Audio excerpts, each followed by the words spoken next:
You prefer to stay as a dark? That's why you pointed. No. No, it's all round two. Kyllä täällä mulle ainakin on.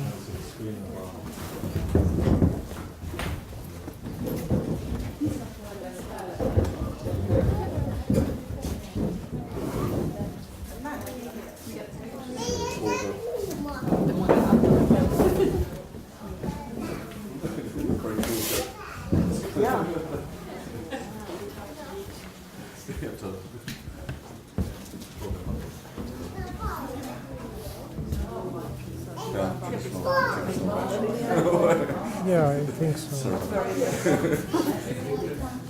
you have some done like ritual or timetable? I don't think so.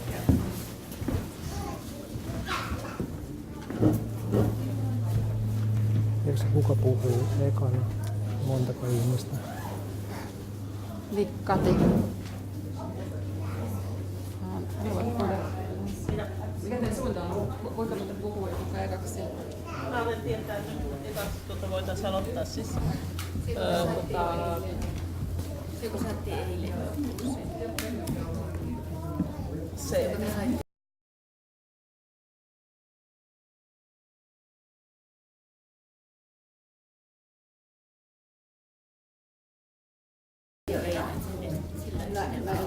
Joo. Okei. Mutta pitäisi saada hänelle tuon skriipaukselle esitelmä. Okei, siis mä ajattelin, että mä luulen, että me käytetään tässä samasta koneesta, että sä tarvitset myös. Eikö se tarvitse? Joo, molempia. Onko sun tikkuu siinä?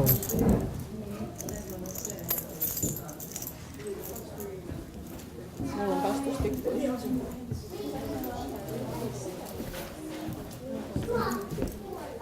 Can you put it on the desktop? Olis muita esityksiä? Siis ei joku 2 nyt ilmeisesti. Toi ja sitten täällä Nordic. Ja ne aloittaa noin louneen. Okay. Missä ne on ne esitykset? Siis Yksi on tässä. ei no kummatkin tulee tossa. Kummatkin tulee. Joo.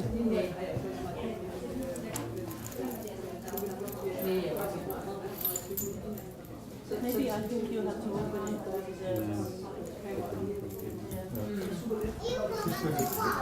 Meillä on 2 mikkiä, 2 nappimikkiä, joista niitä voi käyttää myös näin käsi.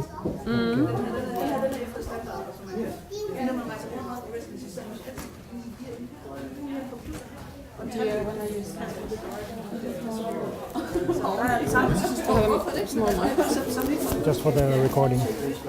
I think it's better than having those big ones. Joo. Sulle you're 2. And you're 2 persons, so. Joo.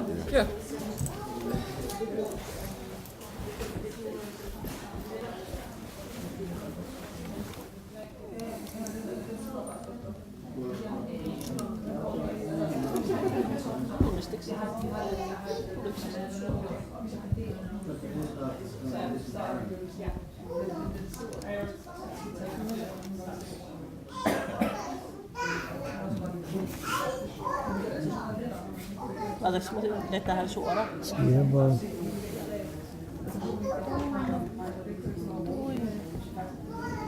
Mihinkö se meni nyt on?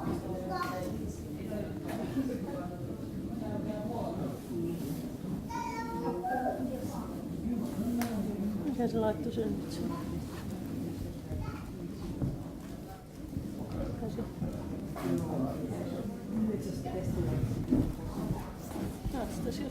En mä kyllä näe. Siis oliks PowerPointti?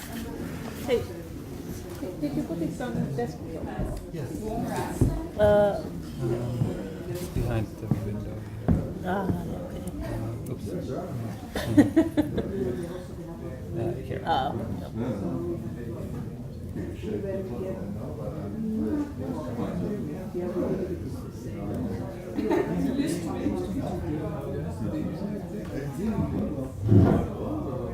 Kumpi näistä tulee ekana? Eli tällä aloitetaan.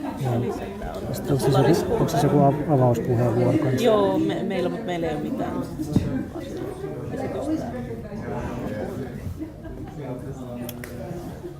Okei, no niin.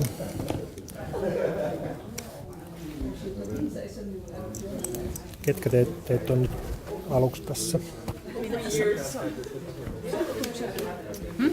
Onko säkin tässä niin organisaattori? Tuutko säkin tähän PK vai onko se? En. Miten sanotteko te jotain ikävää? Joo, jotain. Joo. Mä laitetaan vielä päälle sitten. Joo, Okei, pieni hetki, mä laitan näin tuohon koneeseen ja sitten mikitetään teille. Joo.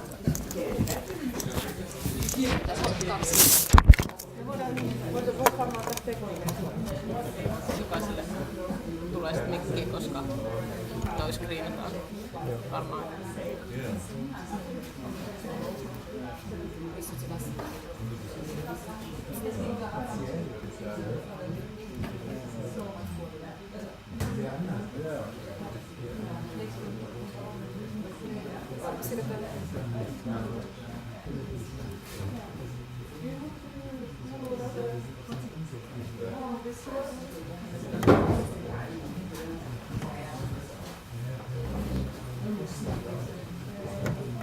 Mikä sen toisen kaverin nimi oli? Jussi oli se.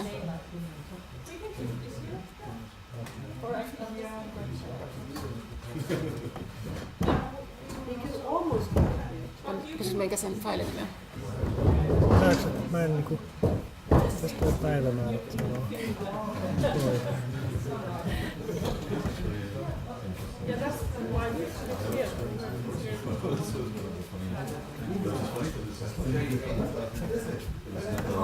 Joo, just se.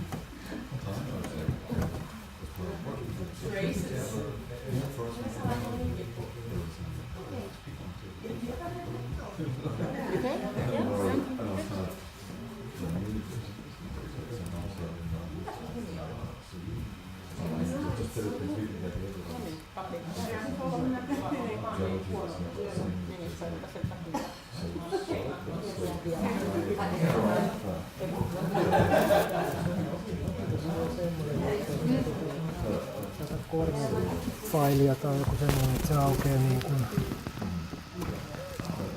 koko ikkunaan. Se pitäisi saada jotenkin pienempään. Onko se PDF? Se on, Pauloikas se paljon. on joku PPS. Niin kuin mulla olisi kans se PDF, mutta Onko se PDF? mulla on PDF. Onko se tikku?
Our technique is working because we are streaming this session. So those who will have a presentation, you will have a microphone here. So we are waiting. Okay.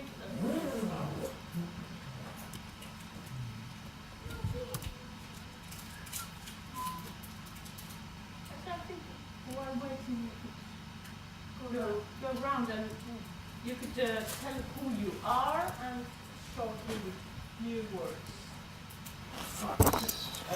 while you are here and what you are doing.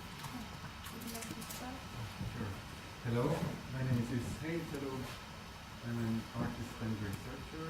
I'm part of the artist camp here, so I've been working for a weekend.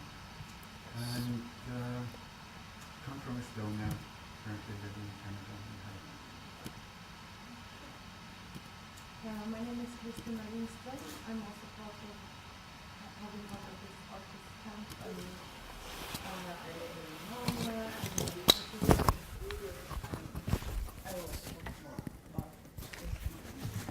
more about this. My name is Moth Caterpillar. I'm an artist from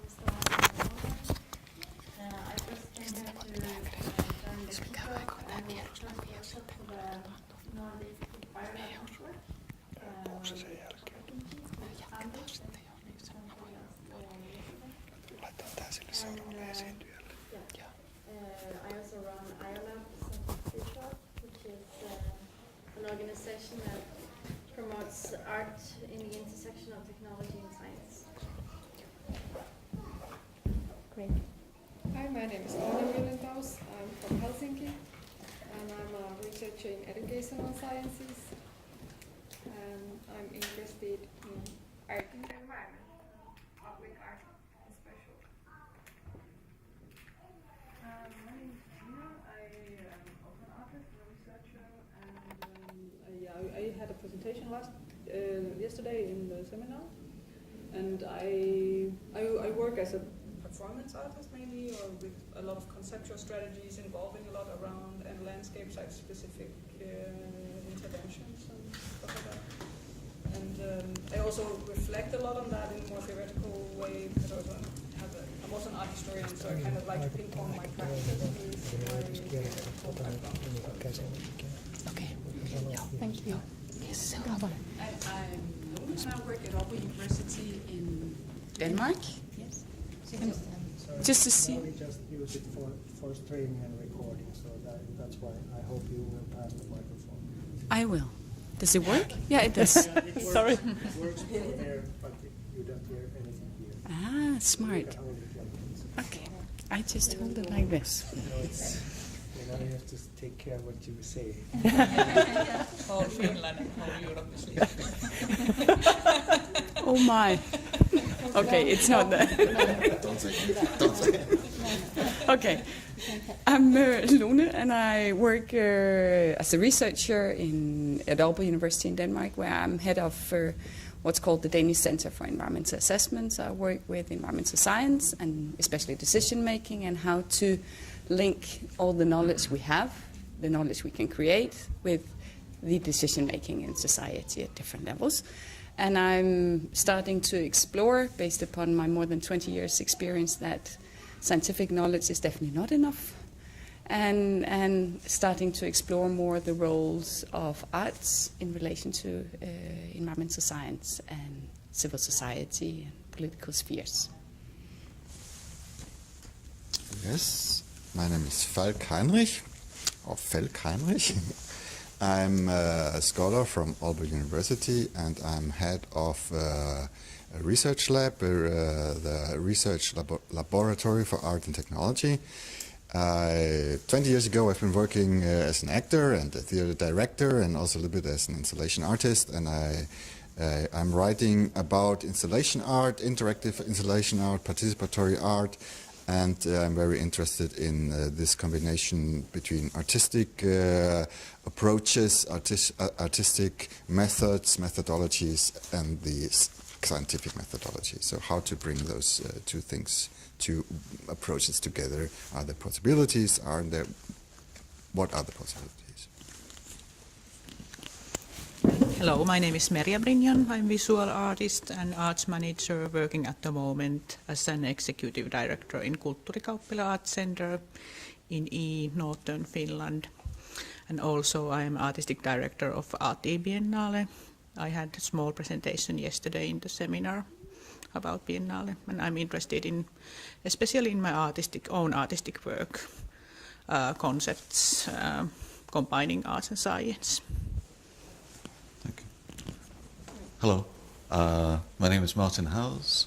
So I'm, I guess, independent artist and researcher, and I'm here because we start a workshop tomorrow in Hytiala Forest Research. Hytiala Forest Research Station, which Mari is also part of the team involved in this, also with Erik Berger, Ulla Tappele, and some other people.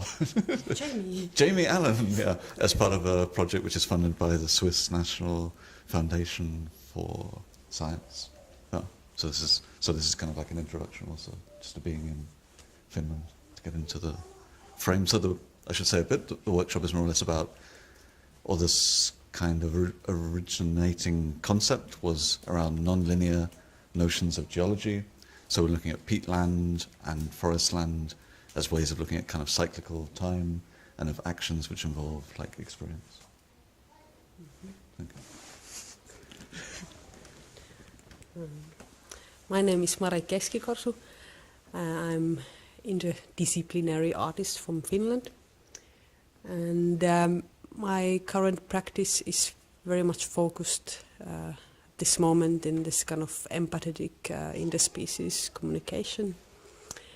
And I also work, the reason why I'm here is that I'm part of the artist campus, Chus and Christine and Åsa. And the reason, I guess, why I'm in this art and science group now is that I combine a lot of science, not science practices, but I work a lot with scientists and what else? I guess that's about it. My name is Eva-Lisa and I'm from the organizing team, but I'm actually an artist, but I'm also a water engineer, worked for over 10 years for water. And I'm living in Berlin, but come from Finland. Hi, I'm Åsa Ståhl. I'm an artist and a researcher. I'm part of the artist camp here, so you'll hear more about that and my collaboration with Kristina and the participants very soon. I'm also a senior lecturer at the Design Institution at Linnaeus University in Sweden. Ta-da!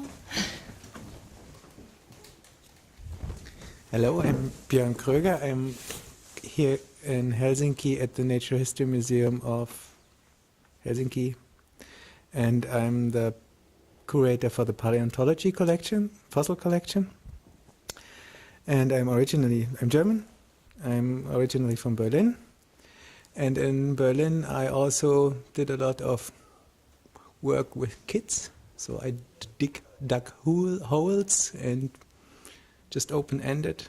And I'm quite interested in art and in non-scientific issues or topics. And my scientific interest is in how organisms, I would say, create worlds. So that's in scientific terms called ecological engineering, which I think is the wrong word, but that's the key word for it. And I'm also specialist for cephalopods, for things like nautilus or octopus or squids. So that's the thing I'm doing. So, okay.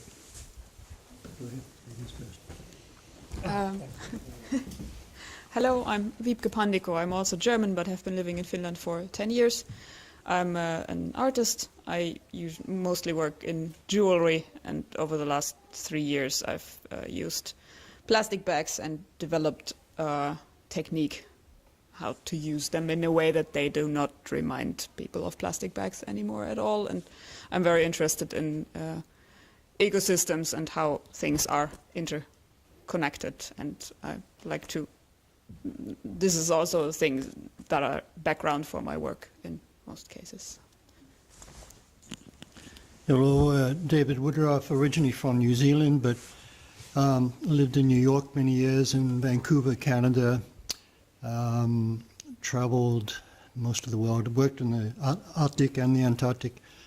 So I'm now trying to discover and learn and teach new ways to bridge art and science. In other words, the humanities have a lot to contribute to science and vice versa. So I'm exploring those possibilities and looking at creating sentinels in the Arctic, in the polar regions, that will inform future generations of how we're doing in adapting to climate change and I've worked with Wally Broker, Jim Hansen and others in New York 40 years ago, and the limits to growth issues, when they came up, we debated how to proceed.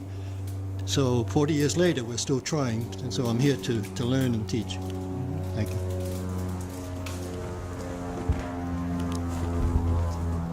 Let's wait for the... Oh, okay. Let's wait for the airplane for a second.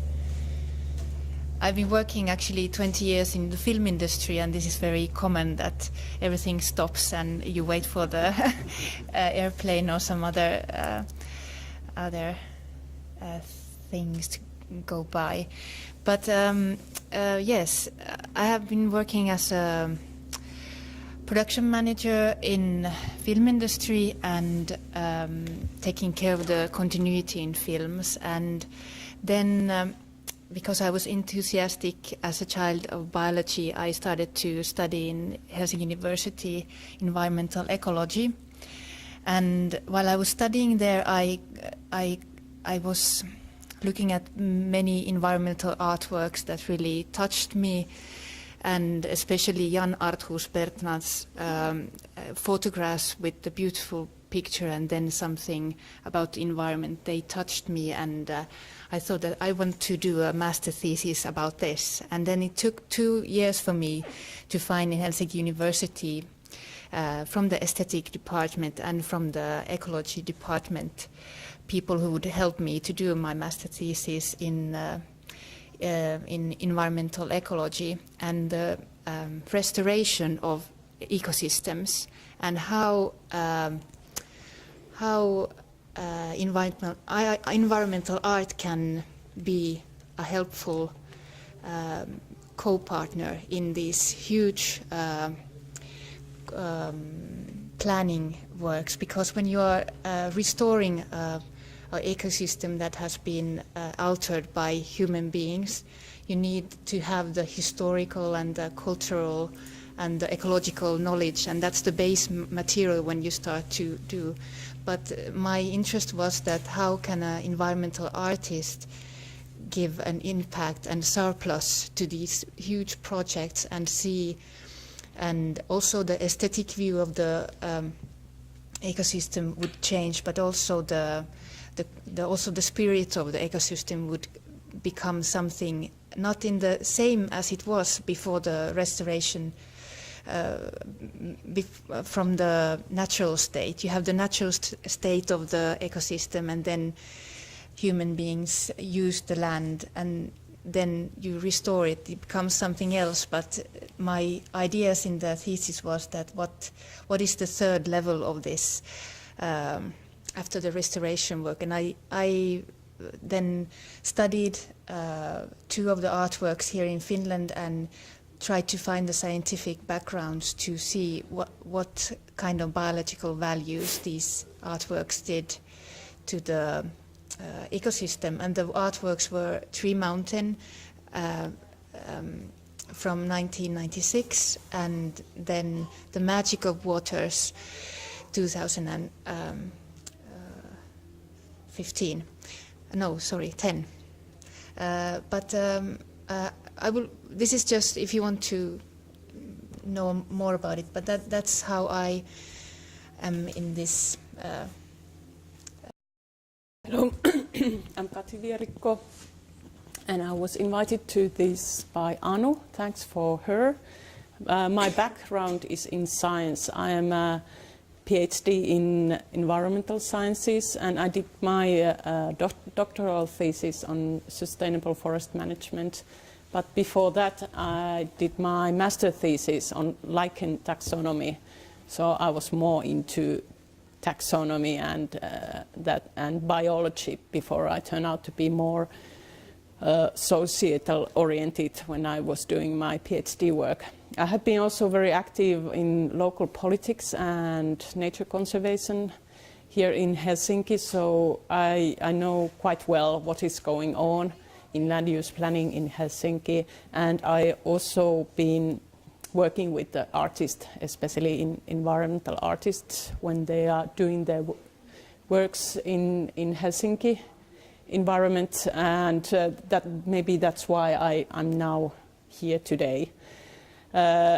Before we invite first speakers, I will shortly tell what is our plan for today. So we will have a few invited speakers, but I hope that we are very, very dialogue and collaborative during today. And our issue is, I think, quite challenging in how to combine science and art, and also considering ethical issues. And yesterday we were thinking with Sanna, should we raise up few subjects that we focus on today? And Sanna already mentioned ecological restoration, and I think it's very much linked to ecosystem services and how we value different environments and places, and why we decide to restore others when the others can be destroyed and do nothing. And we have also this ecological compensation idea. So this is kind of issues we would kind of offer you to have our subjects today, but also not raising up the challenges today and obstacles, but we could even consider to be more pragmatic and design a new project together. If we would consider that the issue would be like ecological compensation, or it could relate it ongoing land use planning in Helsinki or somewhere else. But today we might even end up to share our ideas and start to build a new project. But let's see what will happen. Okay. So, Heinrich and Bruno, would you like to? So there's two microphones. Which one? I would like to outside.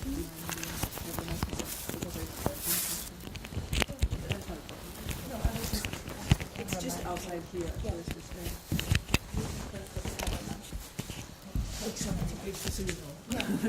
Good. Are we okay here? Yes. Thanks, sir.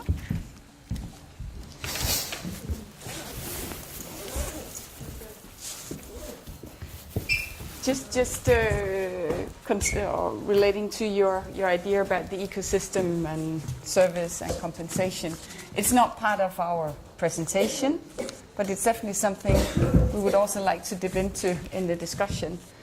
And for the compensation part, you can say, like in Denmark, it seems like it's the same here in Finland, that nature, it's being more and more legitimized to compensate.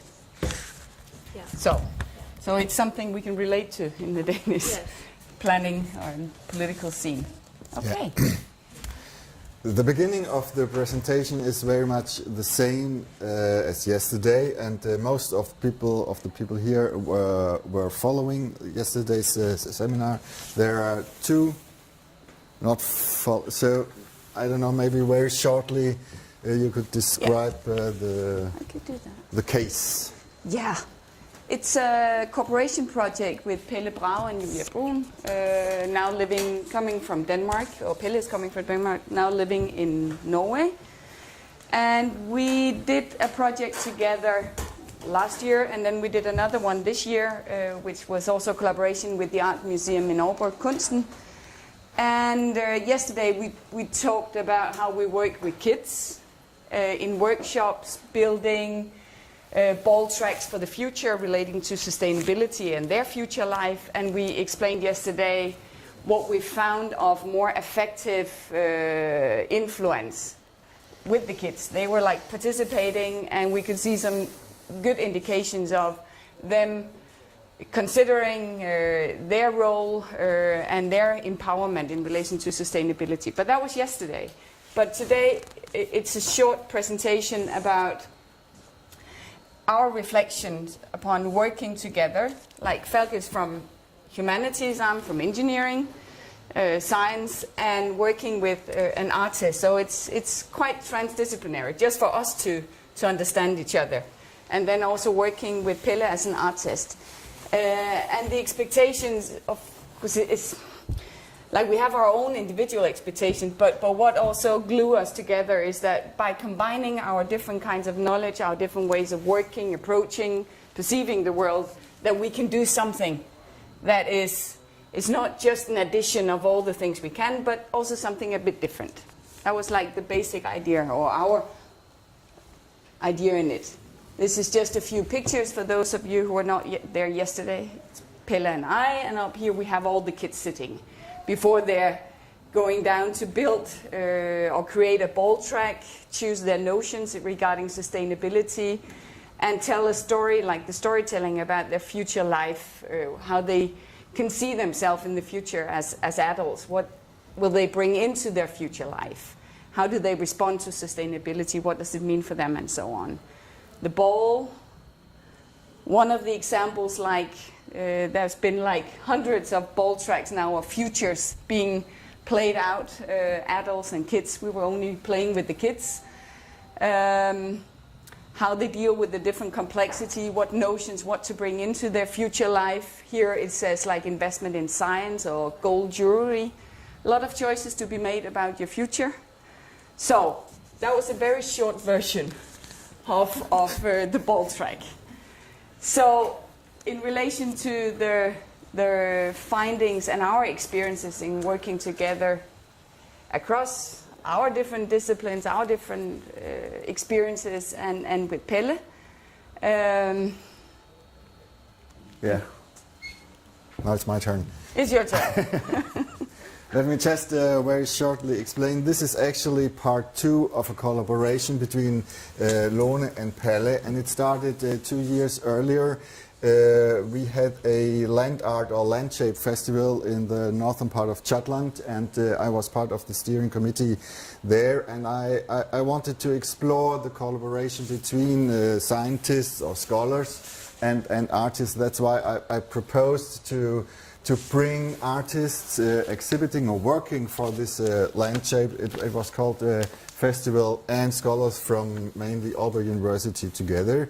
And we formed 4 groups, and Lone and Pelle was one group, and it was actually the group that worked best because of, as I think, there was a personal dedication, but also a kind of opening, a kind of that we wanted to explore something, and we are not stuck in our practice, in our art form. So I worked together with another artist, and it was a really hard process because he was just doing his artwork.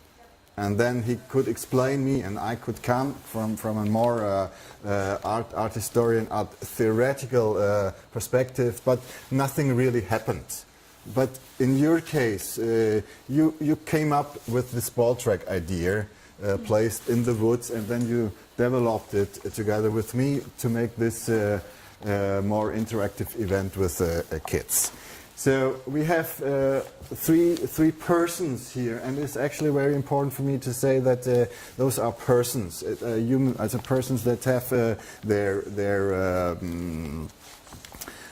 their praxis, they have their profession as well, but also this opening towards something else, because they have this feeling, we have this feeling that something is missing or something has to be explored.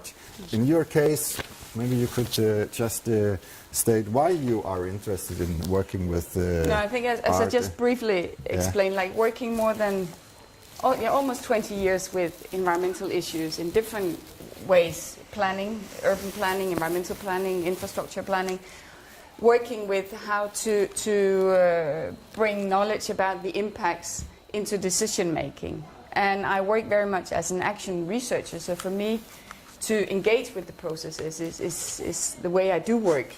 And it makes a difference, but I also see, or I've seen over the years, that despite the knowledge is there, like we have all the knowledge needed, it's like margin.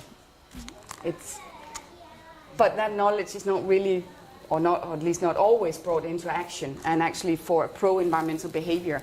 So I've always over these years been very curious about what is it that when we're making decisions as human beings, as organizations, as political institutions, what's actually happening, because it's definitely not linear and economic rational decision making. So for me, it's just felt quite natural to see, okay, what can we then bring in? If it's not knowledge, it's more our body, it's our emotions. And that's a place where I experience art makes a difference in my life, in my kids' life, in society. So to bring like a more holistic view upon knowledge, but also as us as human beings in a society. Yes. And for me, I mean, this is very much my personal history. I started off as an artist, as an actor, and worked with theater, being on stage and also directing things, and then come into academia in a more theoretical field where I looked and analyzed things. So I wanted to bring those two parts of my life together and say, okay, what could happen? What will emerge from there? And I was trained at a very conservative university, Aarhus University, and they said, yeah, but okay, you can analyze things, but you can't analyze your own stuff. You can't analyze your own work, because then it's not academic enough. And this, I always puzzle, say, no, that's not true, because I have my experience with making things, which of course I can analyze and bring to another theoretical level. In the case of Pelle, I don't know.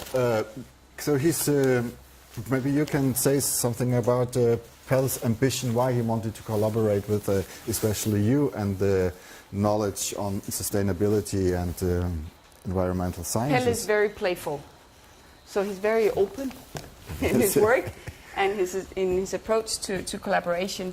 But it was, the starting point was the shared vision about we need to do something. I can't do it, you can't do it. But if we combine our knowledge, our approaches, then we can maybe do something more towards sustainability. And that was like the shared vision. Yes. Of trying to impact. And Pelle has a long history of working with especially kids. And for me that was new, because I work with my own kids, but then adults. So the shared vision about transition towards something more sustainable, what that might be. Yes. Yeah? Yeah?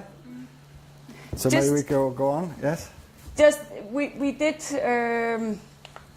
maybe just say a few words to some of these, because for us it was not just what we experienced with the kids, but for us it's also been a positive experience working together, and we have reflected with Pelle about what made it work, because sometimes you can bring people together and it doesn't work, and it has also, it's not just been easy, and we have written a few of the elements that we have experienced as being a necessity for us to cooperate, and I'll just mention a few of them, and the first one will be, because of time as well, curiosity and courage.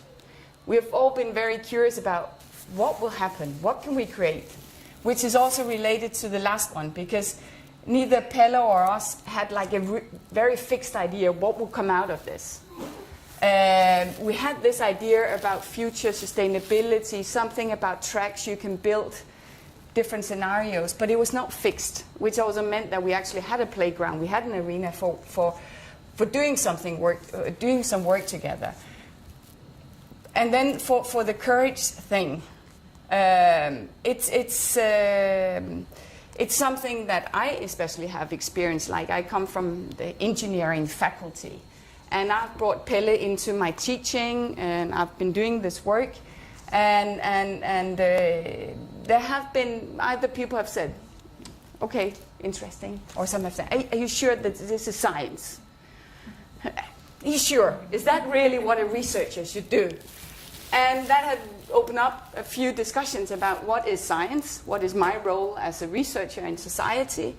So we have also experienced that when you start to make something transdisciplinary, you're also pushing some of the boundaries, some of the norms for what you do and what you don't do.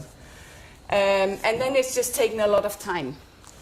so many rounds just to get to know each other's languages, ways of working. Like, I'm definitely much more structured.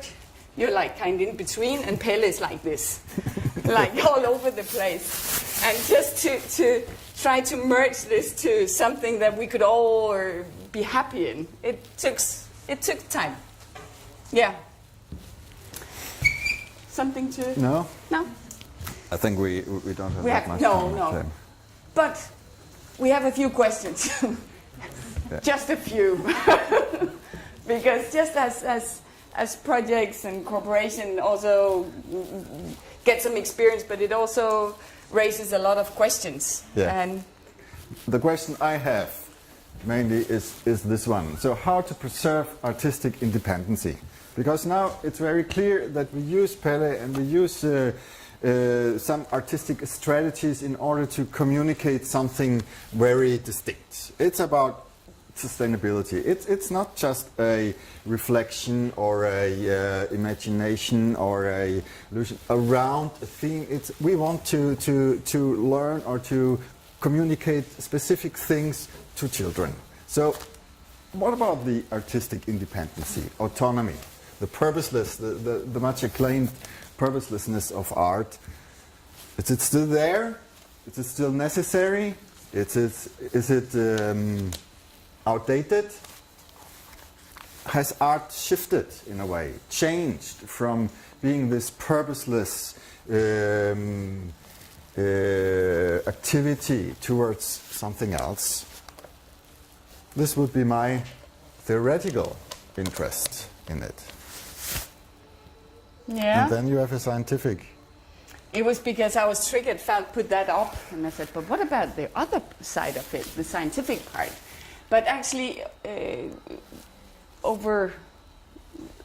during the many discussions we've had over the last few months, actually, like what's being sometimes put up as something opposing and something we should overcome.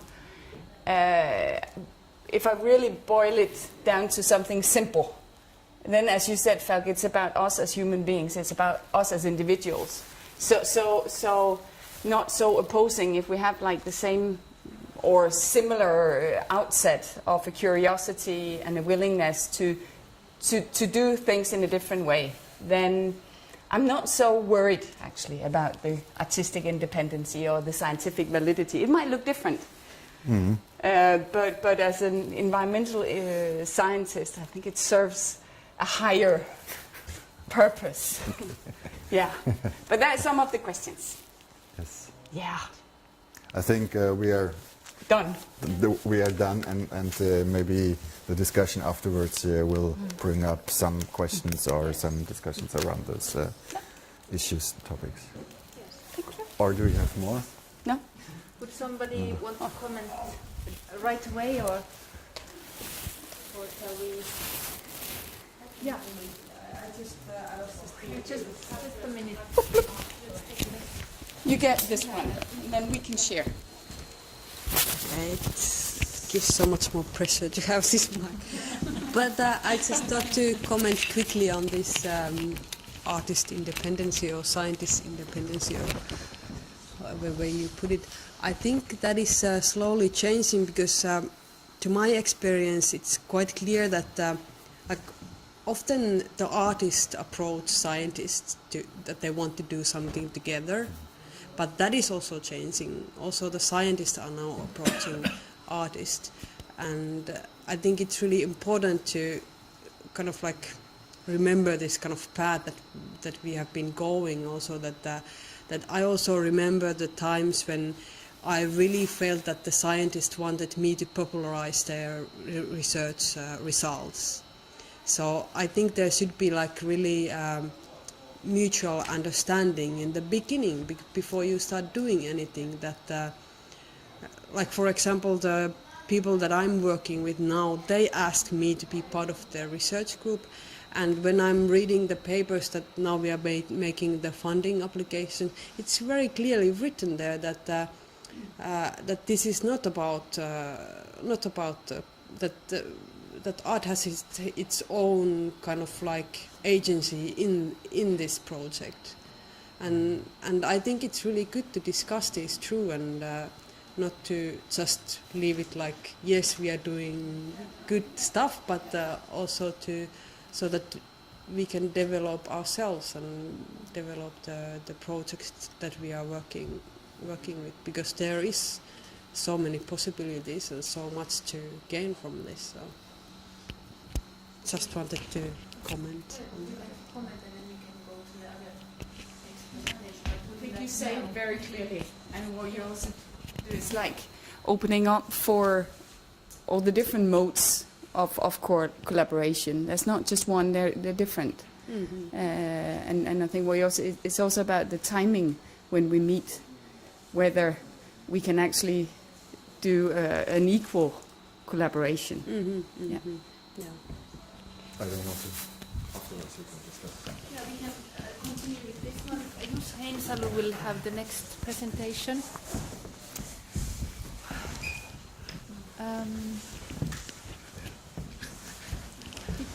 Did you have the... No. Marilla. Laitat sä näitä? No, yksi.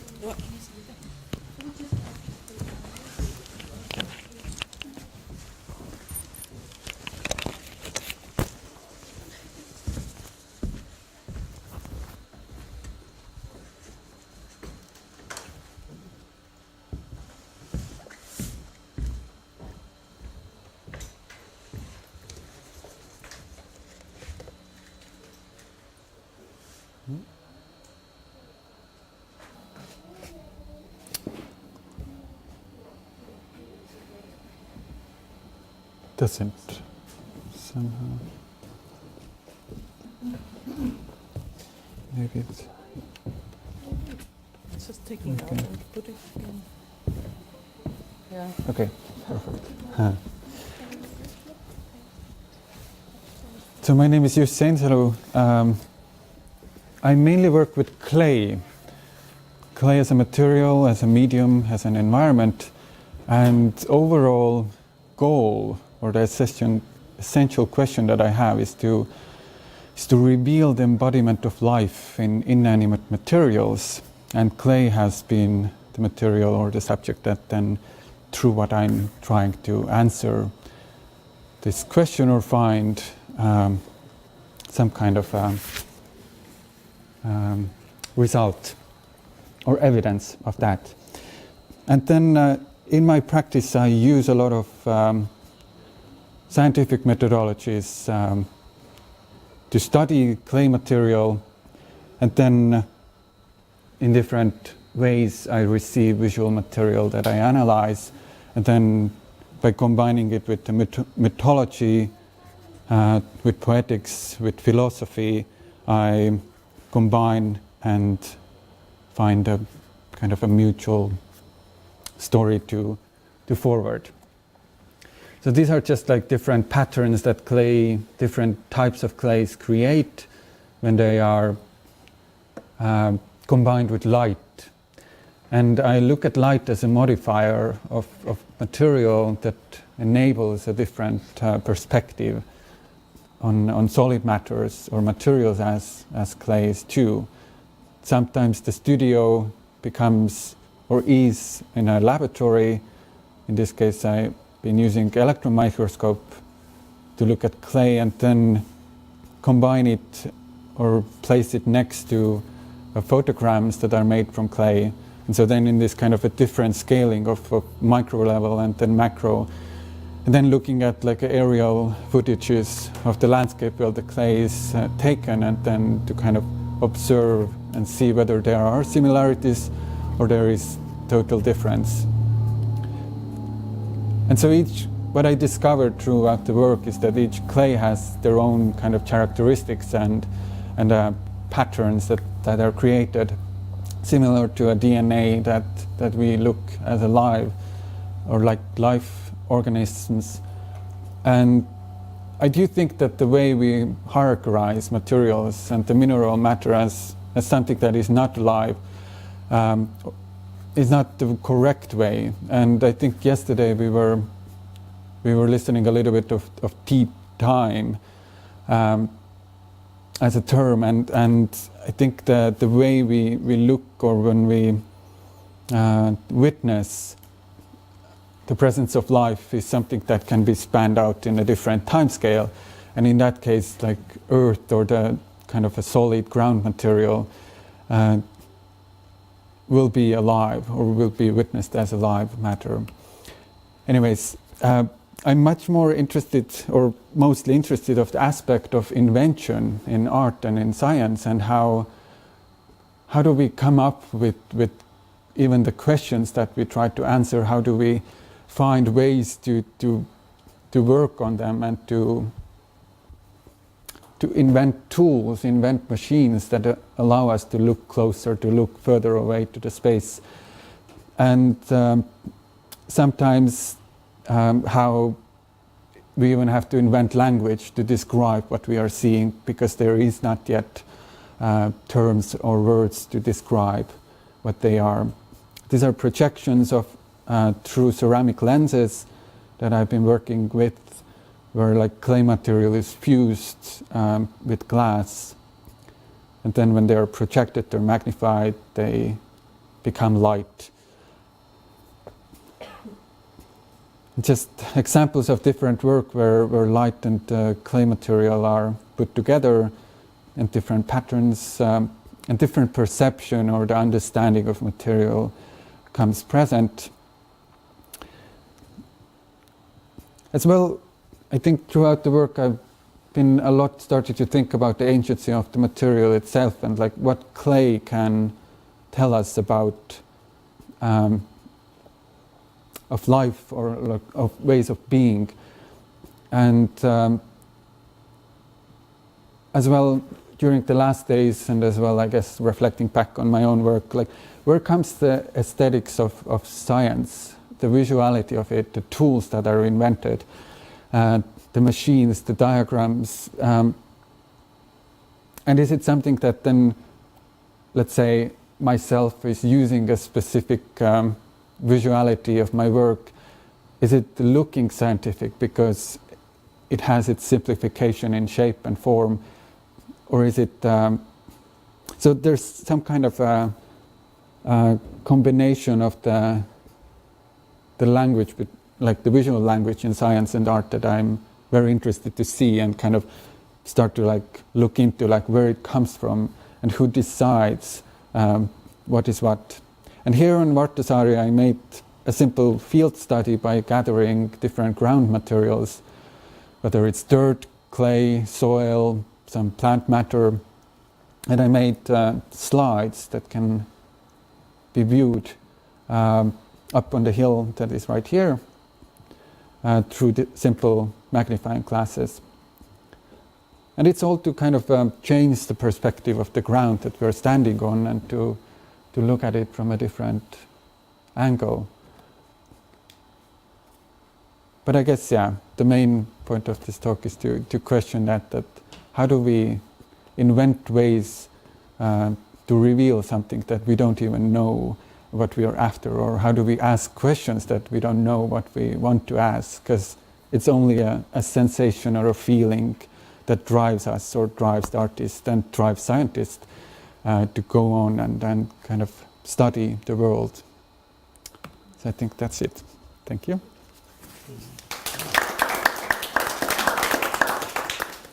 Does somebody want to comment something immediately? Yeah, okay. Just a comment on. Let's take a microphone for you also. Yeah.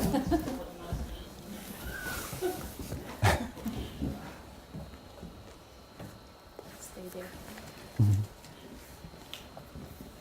About the idea that how we talk about the things that we can't see or realize.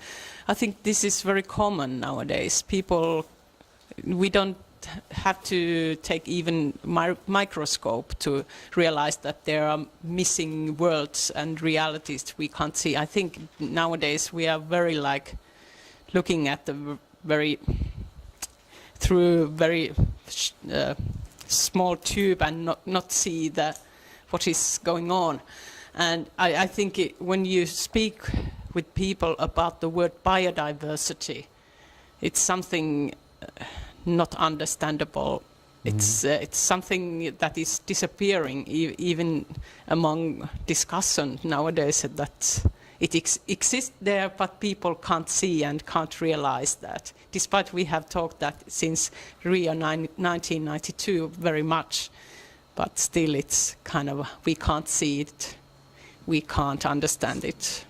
Yeah. I think many ways art could be used as a tool to bring closer those kind of, or bring closer to understanding or feeling those kind of bigger questions that otherwise stay in a level of theory or stay too far away. And maybe it's too simple to think that art can do that, but I at least like to think or believe that. But yeah. Okay. Thank you. Thank you. The next presentations are all from Christina. Would you like to have that one? Yes. Do you need a table or? No, we can just put it on the floor. How does this work? How do I? You will just keep it in your hand, and the other one is that couldn't fit them. Okay. I have one here, like a kangaroo. Would you like to fix that? Or If it's hold it? possible, but she said it was probably.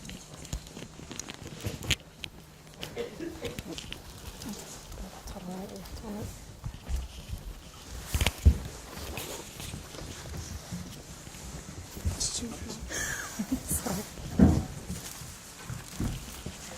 This way. Yeah. Oh, okay. The And chair here is is the great mic. there. Okay, so I can just put this.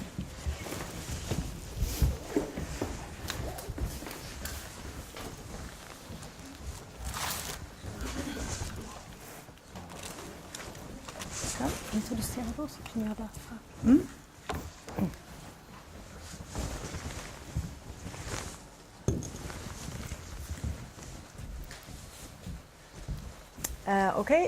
So my name is Kristina. I'm Åsa Ståhl. And we're going to start off this short talk with reading a sequel or a narrative that we have been writing on during our stay here. And it's a sequel to this book that we have written before called Plastic Imaginaries, The Composter Meets the Rag Picker. And this story is partly based on things we have researched on before, but also explored here during our stay on the island together with others. And maybe we can say that it's part of an ongoing inquiry into how we're living with plastic imaginaries. Okay? Yeah.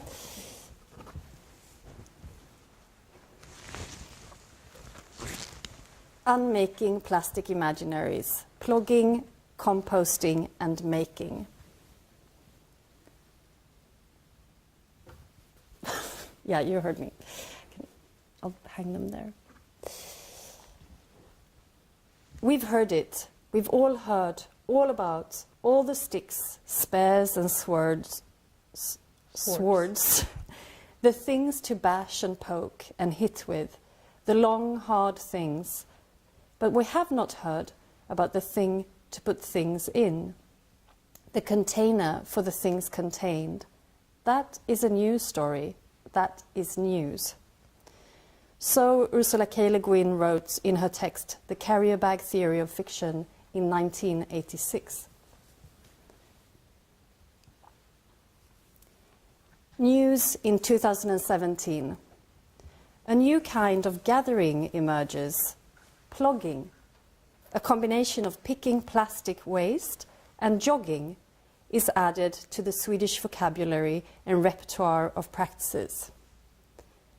The carrier bag speaks back. It is enabling storage and mobility, but is often left behind for ploggers to gather and collect. News in 2017. A scientist and amateur beekeeper had found a plastic bag that that wax moth caterpillars had eaten through. Polyethylene's resemblance with beeswax seemed to make it possible for the moth to biodegrade the bag that was thought to have a much longer life. The species that most beekeepers would consider a pest came out as a hero or a savior from excessive production and use of plastics. Galleria melonella, near threatened in Finland, rural biotopes and cultural habitats, causes of threat, overgrowing of meadows and other open habitats, lives in bee colonies.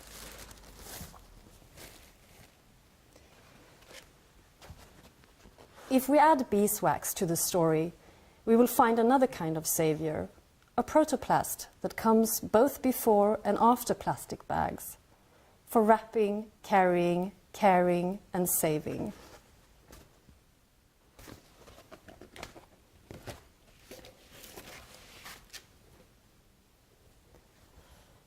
This is not a story with one hero or savior, but a modest, ongoing living with others in a multi-species labor force.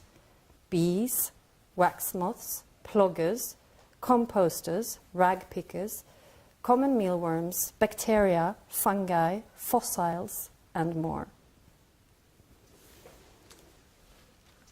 Yeah, so in our previous work, we have also worked with issues related to plastics, and in this work we have always started off in a quite recent scientific finding related to plastics that has in some way moved us and also others in the way that they are almost like something taken out of a science fiction movie or novel. So the first thing that we did was to arrange walks where we looked for a new geological entity called plastiglomerates, and it's basically a combination of lava stone and plastics and other things. So we, as an event, we arranged walks in Iceland to look for these stones. And the second set of events that we had done were more focusing on another finding that showed that common mealworms that you usually think of perhaps as a pest that you don't want to have in your kitchen because they eat your grains and such, but that they now can biodegrade styrofoam that you, for example, might use when you have a takeaway. So we made quite simple composting kits that look like this. So it's basically just a glass jar, and then you cut a hole, and then you put a metal net on top. And then people, we had a workshop, and people would then bring those home, and just to see what it would be like if you would actually compost your plastics by yourself at home. And based on those two events, we wrote this, the Plastic Imaginaries, the rag picker meets the composter. So this story is based on both things that are possible today, but also some of the speculations and the stories that were kind of imagined in these events. And then in during this week, we have invited one or several new characters into this potential narrative or reimagination. And in this case, it is the wax moth. So, as part of our ongoing research project, we're on the lookout for how we live with and without plastics, or also how we can imagine living with or without plastics. And then, of course, this wax moth caterpillar caught our eyes, as well as this news that was starting to travel in Sweden about ploggers meeting up to pick up plastic waste as a kind of combined, wellness for yourself and wellness for the world practice.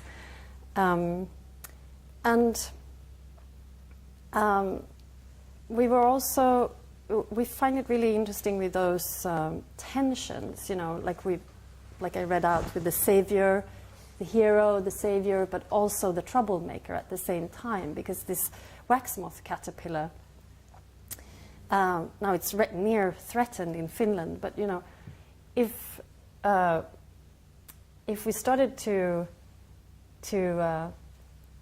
ask this wax moth caterpillar for lots of help with biodegrading plastic bags, we would also have the trouble of how to keeping them away from beehives, because they would, they do double work. They both eat the beeswax and they would eat your plastic bag.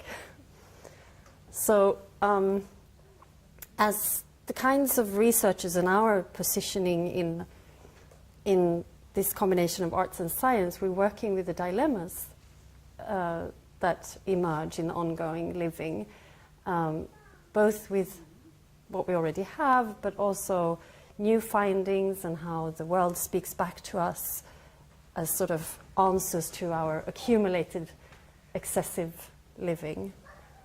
And one thing that kind of spoke back to us during our stay here was the wax moth the wax moth caterpillars that we had some difficulties keeping alive, even though we tried to feed them with the things that they usually eat, possibly because of the quite cold climate here at the moment. So then we also started to work more with the beeswax as an alternative to plastics, and we have tried to make, or we have made wax cloths that can be used for wrapping or wrapping food and such. So one observation we did when we did a plogging session, but you can't really go jogging then. Well, you can't jog too fast because then you won't see the small pieces of plastics that are here on the island. It's quite well kept, this island. It seems like people are already sort of practicing a kind of plogging here, not littering a lot or picking up after others. So we had to slow down in order to see the tiny pieces, and most of them are connected to, like we've also incorporated in this story, most of them are connected to wrappings around food stuff, so we can eat while we're also moving, or get our snack on the go. So most of the things we found were these small small pieces of food containers or wrappings, and this is actually an alternative to that, because you can wrap your sandwich or your apple or store your leftovers, and it's not a new practice. It's an old practice. It's like a protoplast. It's something that people have done over the years. And that we can continue doing. Can you put it around? Yes, sure. Yeah, we can also pose these around. These are a bit saturated with wax. Actually, they don't have to have so much plastics. Wax. How many jars were there when you did it with the first one? The first time around. So I think in the first, we call it domestic plastic composting event, I think we handed out something like 20 jars. Yeah. And we met up a couple of weeks later and stayed in touch with the people who had it in their homes. And yes, yeah. sure. And there were all kinds of living with the common mealworms. So the question was about the events that we did with the common mealworms. And it ranged from, keeping them as pets, because some participants thought they were too valuable to feed with styrofoam, and others who embraced our invitation to use them as multi-species labor force, so they were just, feeding them with styrofoam. But also a bit concerned that they were not efficient enough, that they were quite slow. And others who threw them out, got really scared, or one of their co-inhabitants got really scared. So really this feeling of introducing a pest into your home, being worried about prices on your apartment going down if you had it pest infested. Lots of like strong feelings. Pest. Oh, pesto. Yeah, some also thought of them as pesto or as a kind of food source, because exactly they're the common mealworms are. And again, it's already an ongoing practice in the world of eating common mealworms because of the proteins and the fats that they have. And we also then, sort of with that incentive, we also organized an event where we served common mealworms in 2 different ways. That's also been incorporated into the story that's circulating. Yes? The microphone. Do we have both? Or is there a third? There's only 2. Okay. Which one?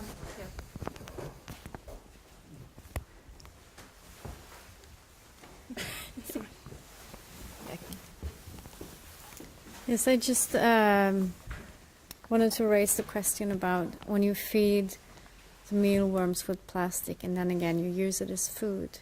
The mealworms must be heavily contained with plastic, so in a way you're kind of infesting your body with plastic. And it's known that household products like toothpaste, for instance, that has these really, really small grains of plastic, it lingers on in your body, not only for a period of time. It actually, we're polluted with plastic waste in our bodies that also is transferred to the next generation. So does using living organisms in a composting process really relieve us of the problem, or is it just pushing it along into another part of the food chain or our life chain, so to speak? Yeah, well, first off, we didn't actually eat the worms that had biodegraded plastics. That was more of a imagined scenario.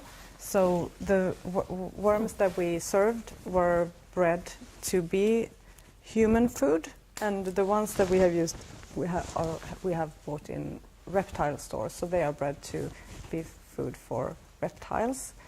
But you're raising important questions, and those are questions that we do not necessarily have a definite answer to. But it's more the things that we want to also bring up with these kind of experiments. And also, I mean, the papers that we have read, usually the experiments are very short, like 4 weeks or something like that. And yeah, the more long-term effects of these kind of processes, are unknown. That's the thing. Yeah. But also that the common mealworms are meant to biodegrade the styrofoam, so there's not actually microplastics in them. It becomes body mass and different gases. But, there are so many unknowns. And that's also with the whole idea about plastic imaginaries, to think about what visions came with plastics when it was first introduced. It was very much this ridding ourselves from the constraints of nature and being able to shape the world the way we want to. And now things in our environment speaks back. Like all of a sudden we have stones that are also including plastics, and that wasn't part of that vision. So what does it then mean to reimagine, or making the plastic imaginaries plastic, or And I guess I just also wanted to add that most probably we already have lots of plastics in our bodies, basically all the time. It's really difficult to do those measurements, but from what we've read, yeah, most likely we all already have it. There are probably no positions of being not entangled with plastics today.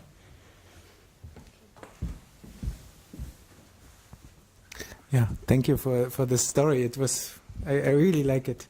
And as a paleontologist, I can maybe add some story, just because it's interesting. It's not a co-referat or something. I just want to, it remembers me, and really this plastic story remembers me in a story which happened in the Carboniferous. I think it's something like 300 million years ago. And there was, during that time, you had, for the first time on Earth, really lots of woods somewhere on land. And these woods, the wood died, the trees died, and some of them fell into the ocean. And they were waste in that kind, from some new organisms who wasted around and messed around and made terrible things on the sea. And there was a big extinction in the sea during that time, because there was all these nutrients now in the sea, and it was really disastrous in the end of the Devonian, actually it was. So it was before the Carboniferous, when these coals extended. And on the other side, it was a big chance for other organisms who used this driftwood as like ships, and they could drill in it and eat it. And so it was the same story. It was an entanglement, and some organisms used it. It was a catastrophe, and that's why this goes back to this story of the Anthropocene. This is not an exceptional time. We humans do the things like all organisms. We mess around, and we do good things and bad things, and we have to find good ways to act. And what I want to say, and artists and the scientists in a way are the same. We mess around with each other, and we can also find good ways to do something together. Thanks for that story. That was great. You can pass it on to just behind you. Yes. I have one question.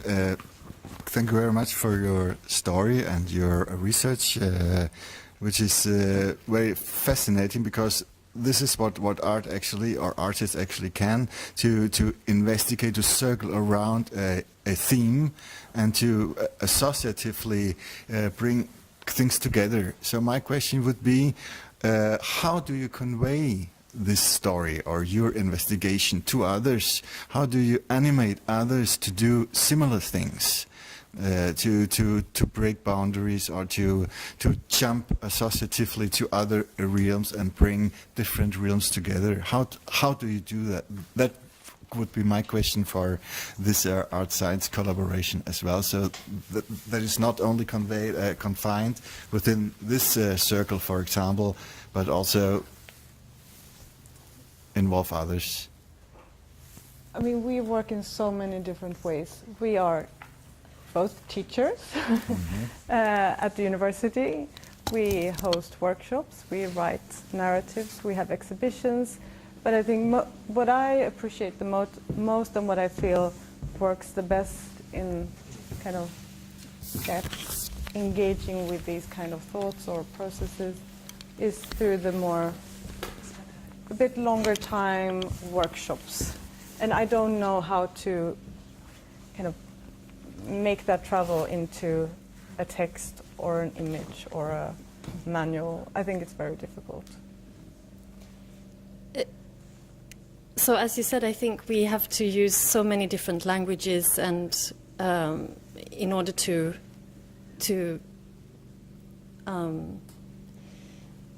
move or be moved by others, and yet it's so limited what we can do. And we've been thinking a lot about should we go further into production side of, for example, we're in design departments. In what way can we influence the future designs? And what about politics? Like, how do we interfere, or what interfaces are there with party politics, for example, which is an important way of making decisions today. But like really thinking through where are the decisions made, and then seeing both that there are so many possibilities, but also extreme limits of what we can do. But you know, not focusing too much on one kind of decision making, but many kinds of decision makings that are being made in society. But I think some kind of formal and informal teaching, or even if it's not teaching, sounds too much of one directional, but also being open for what others have to say and what we can learn. Yeah. Was there another one?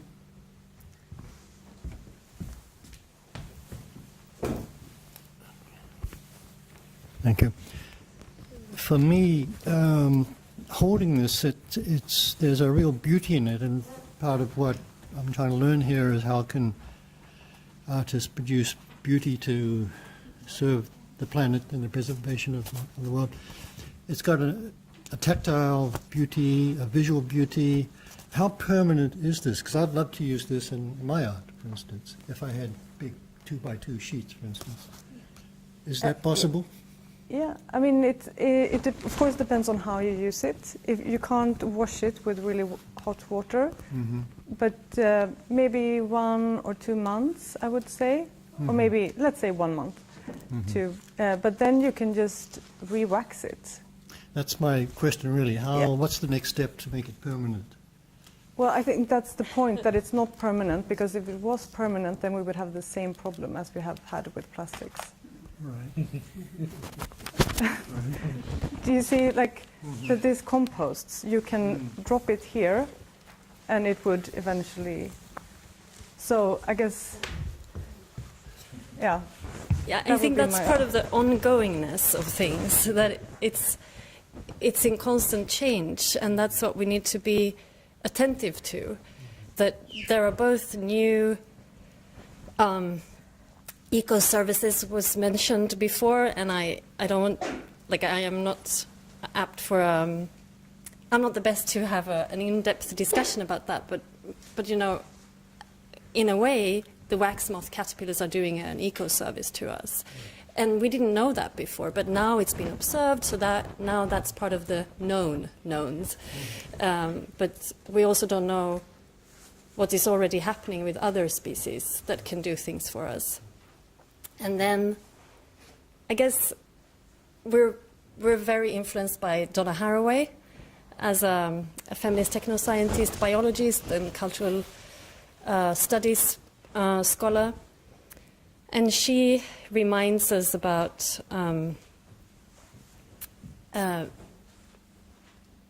staying with the trouble and being attentive to what we have around us, but also very much to foster or nurture response ability, so the ability to respond to what it is that has been observed or known, which I think is a beautiful way of putting it, that it's not that we can't look for responses that would be the same all the time, but we can look for a capability of being able to respond to what we have at hand.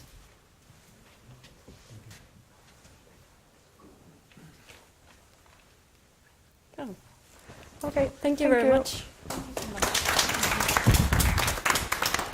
We are in the middle of the workshop, so let's have a 7-minute pause. There's a toilet just there, and then if Mari could continue. Yes, you may use the forest. No, it's yes. Yeah.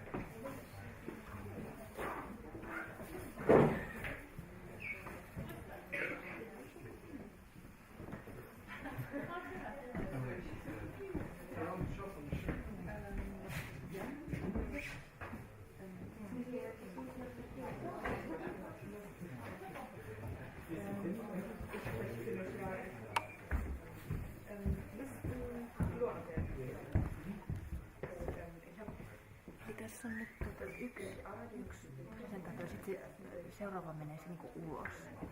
Pystyykö tätä pitää mennä siinä jotenkin? Tai ainakin niinku tuohon, ei kauhean kauas siis.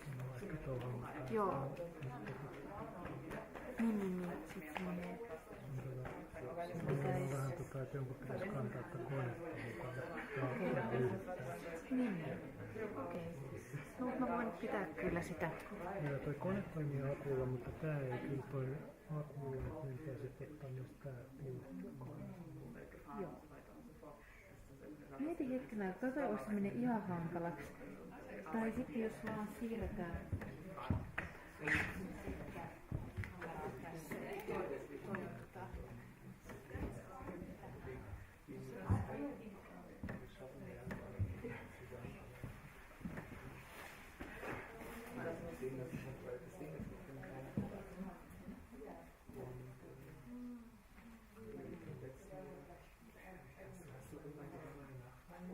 Ich habe gefragt nach den Boxen, nach den Insekten. Und ich habe die auch, die benutze ich auch in meiner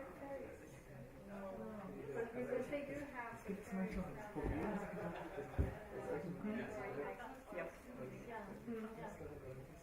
Yeah, we would love to do that. Very much. So far we've done things that we can do, and that are very but like, yeah, I mean, couple of yeah, I also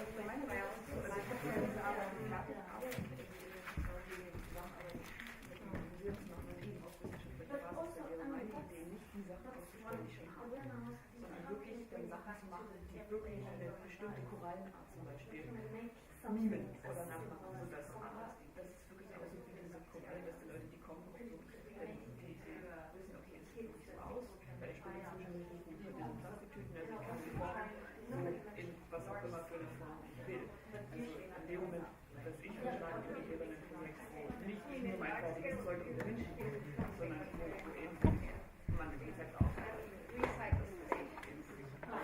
echte Design aber die Info kommt, das ist jetzt Plastik. Kinder oder was findest du da, wo das geht, das sind tähän sein? Siirrytäänkö me niinku tuohon? Weniger darum, nur mein fertiges Zeug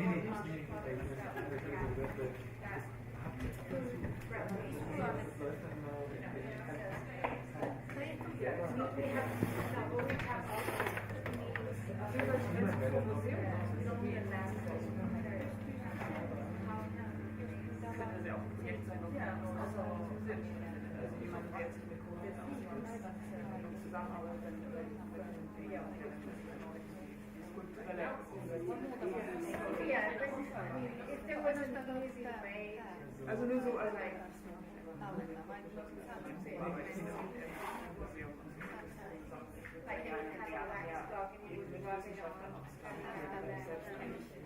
mein ganzes Leben geplant habe, Biologie zu studieren und im allerletzten Moment geschlagen bin.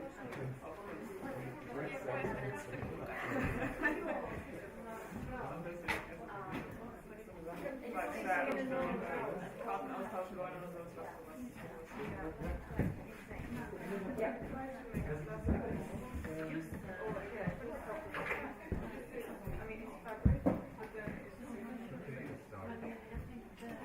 So basically, I think there are like some bioplastic water bottles that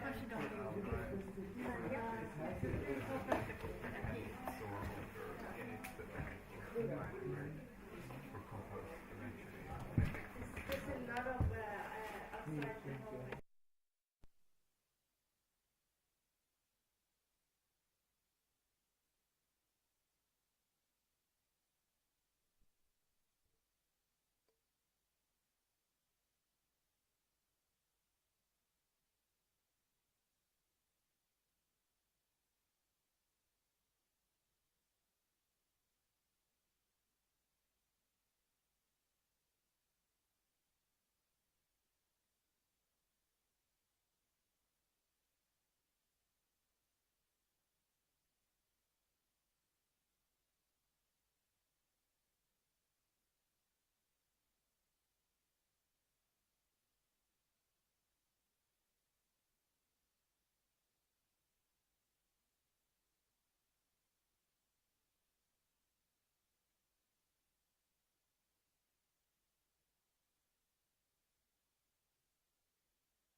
Hello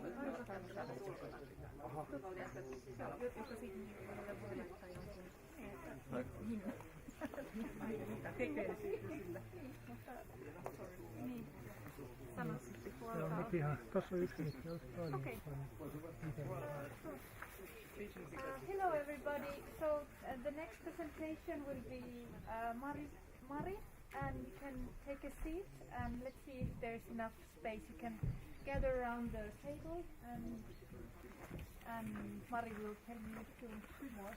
There's the two microphones. Will you take one, Mari? Ota vaikka tää mieluummin. Mari. Otetaan tää mieluummin. Tää menee molempia kanaviin. Mä en kyllä hirveänä puhu, mutta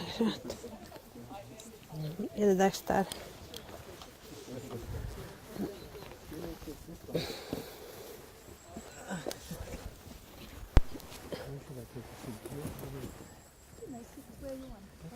You can come on this side if you want to be in.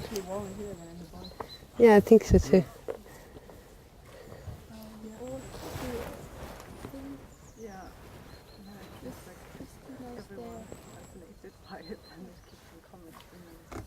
Do you prefer to stand? Okay. Yeah, good.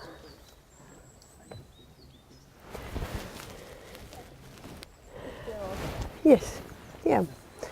Yeah, so my name is Mari Keskikorsu, and I actually thought that I won't make a presentation about my work or maybe a little bit, but not too much. But this is, I think this is a continuation from Christina and Osa. I'm here. Yeah. And in a way that you are also kind of in some ways asking help from the other, and in many ways I'm also doing the same.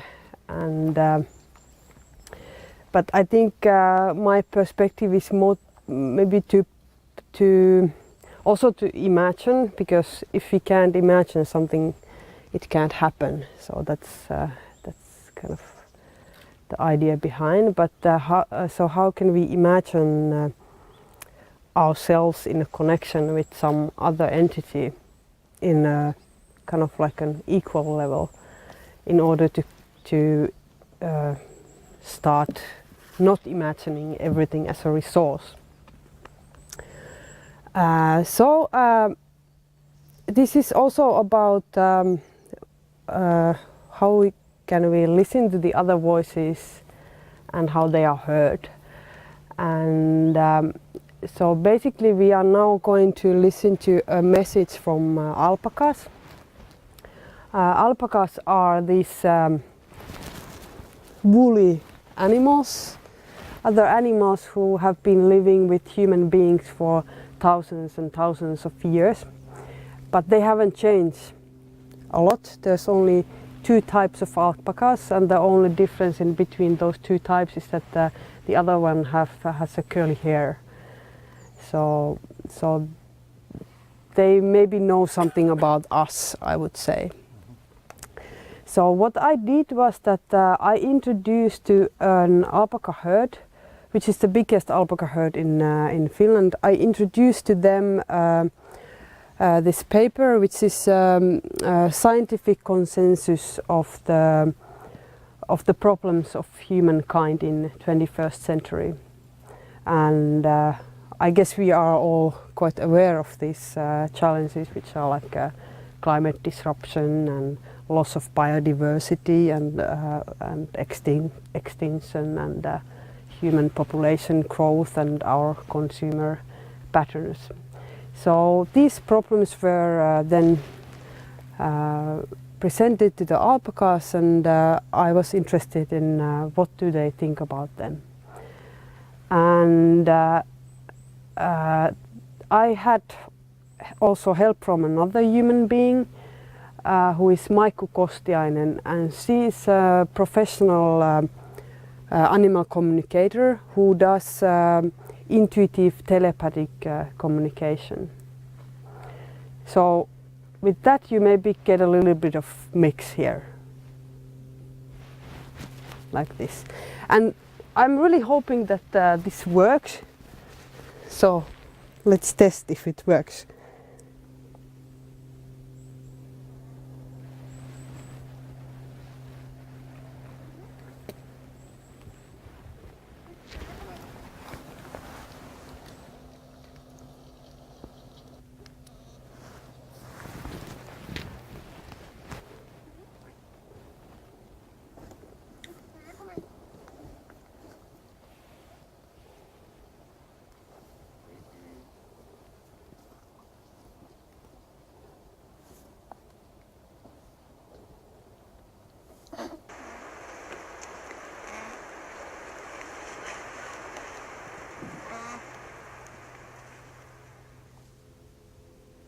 We alpacas think as a herd, but we are all individuals.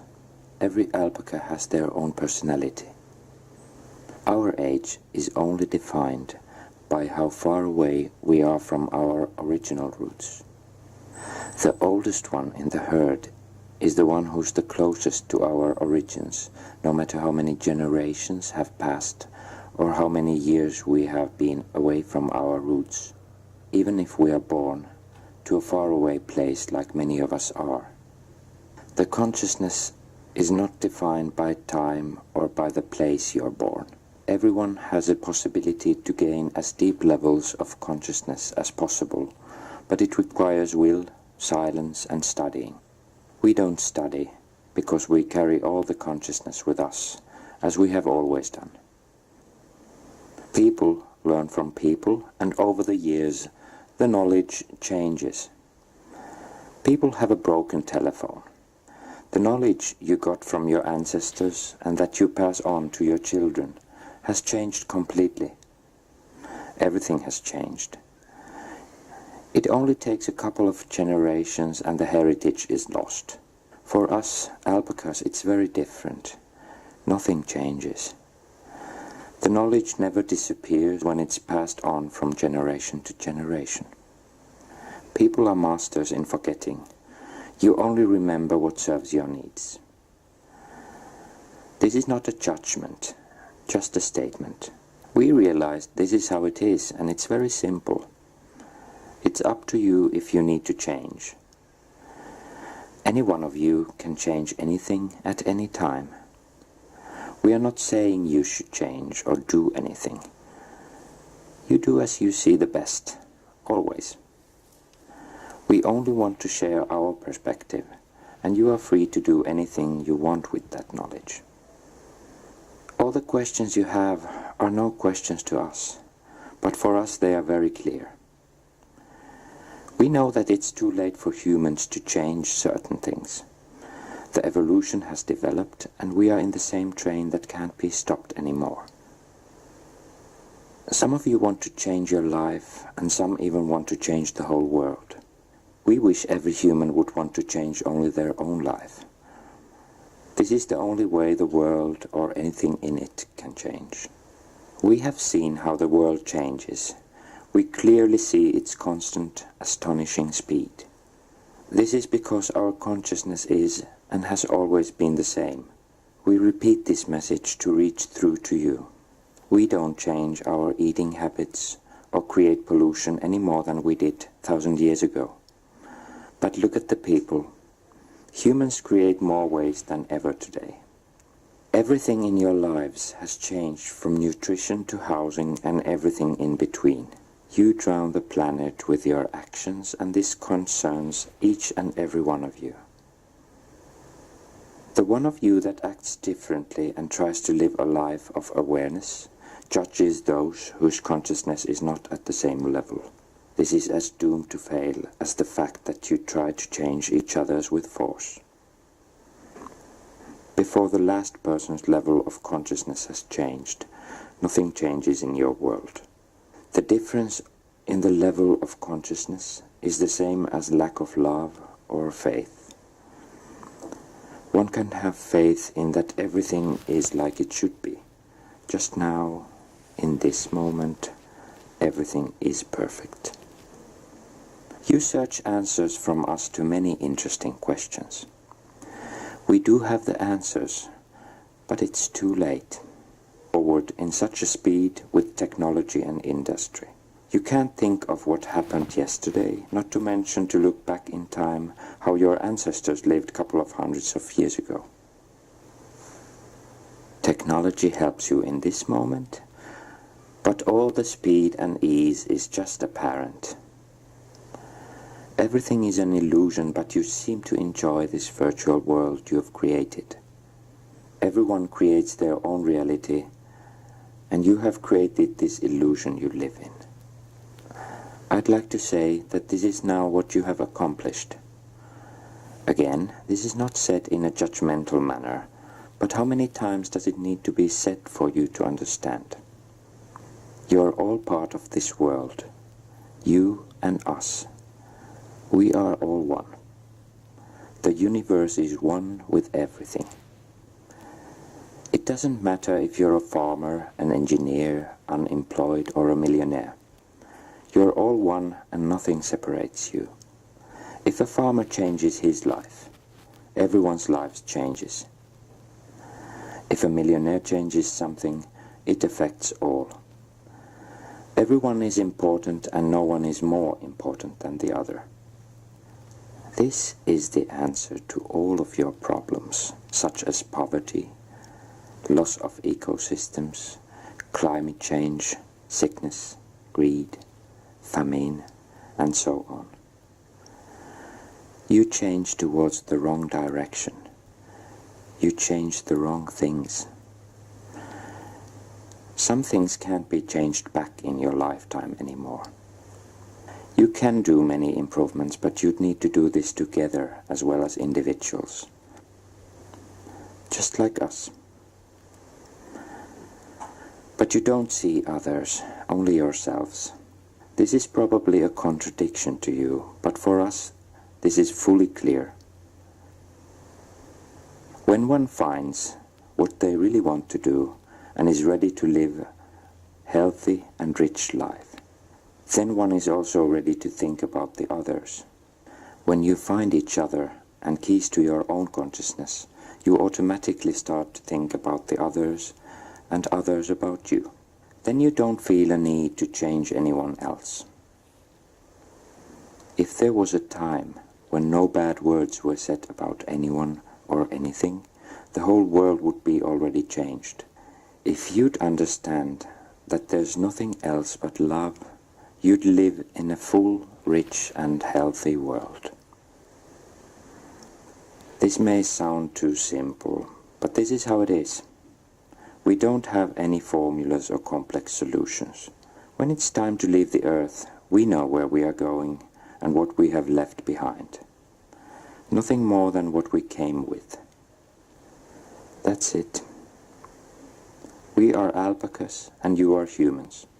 You're here to learn, and this is one of those teachings. What you give to yourself, you give to others. It's important to know that everything is as it should be. You're in an amazing state, completing the task and challenges that are given to humankind. When the time is right, you'll find all the answers and will understand it. Then you'll see that this was not so complicated after all.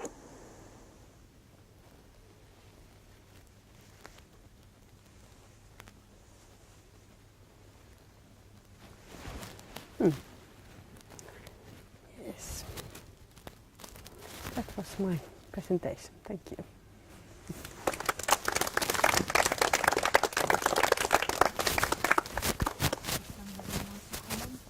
On this, or can we go to Tina's presentation?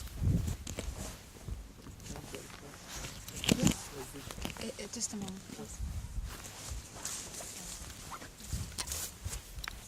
I'm not sure if I understood. Was it a fable or what was it? Was it because you did not let? Of course, the alpacas don't speak and are not interested in our stories. Mm-hmm. So it was kind of like a Krylov fable, like a tale, which I don't know what is fable really. Like a tale that maybe the most famous is this Krylov, the Russian, who who use the animals, like the fox, who use animals to tell okay. like stories. Yeah, I think it's because it's an automatic writing. So basically, it's a tale, but it also it introduces the idea of telepathy. Really, I mean, because the things that I practice, for example, they can be words and they can be images or sensations and so on. So I'm just basically I'm mixing with things which are really not scientific. You can't prove telepathy with science. Mm. And of course you can say that alpacas don't talk. But how can you say that really? Like everyone who has a dog knows that their dogs speak a lot to them. Yeah. So it's like you just need to kind of position yourself differently in that sense. And also coming from as it said also in this tape, that we are alpacas and you're humans. You come from the human perspective always, but you just need to kind of, how do you position yourself? Yeah, it's a translation. Yeah, of course. But then it's about what is lost and what it's added in translation. Mm. Yeah, but it's the same with anyone. Yeah, of course, even if two people speak. Mm-hmm. Yeah. May I ask I'm not sure either. So your process, have you lived with them, or how did you go about to telepath with them? The way that I work is that I always work with the people who. I need to know the people who are with them. Mm. So then I go and then I'm also living with the alpacas. I have done the same with the horses and so on. So yes, yes, basically that. I mean, I'm not owning them or no, that, but but you're living with them, observing them, or trying to and I'm also understand their rhythm and Okay. Yeah, and I'm interested in these mixtures of because there's so many phenomena in the world, in my opinion, which kind of exist to us, but through science and it's really rationalist thinking, we just don't. I mean, then it goes to this whatever self-help and mumbo jumbo and because for some reason we don't really value those things, but if you try to mix these two things together, I'm interested in could it bring something to the discussion. And I'm not saying that we should all go to some pseudo scientific way, but I think we just should somehow start to understand ourselves as an holistic entities in this world, and also what are our relations and position in the ecosystems we live within. Yeah, so. Okay.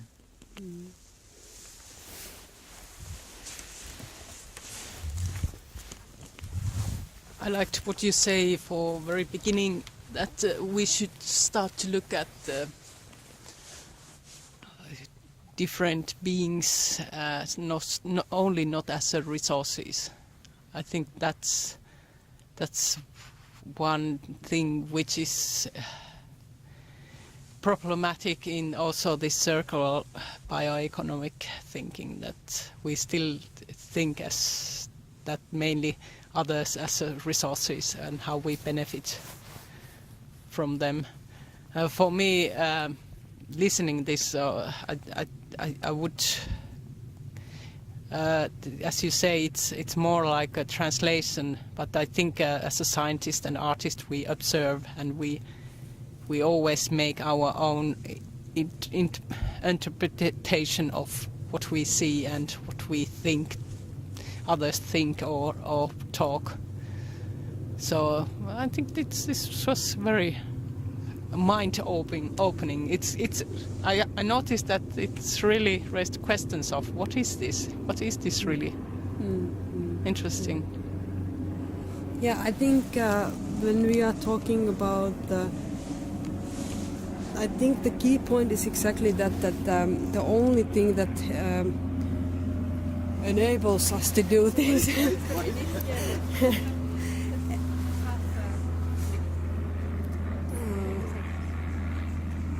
the only thing that really enables us to just continue lavishly exploiting the natural resources, and basically it's not we are just basically heading to the extinction of our own species. It's not like there will be something left. It's not about that. So we just basically we need to kind of figure out ourselves, like how are we here, and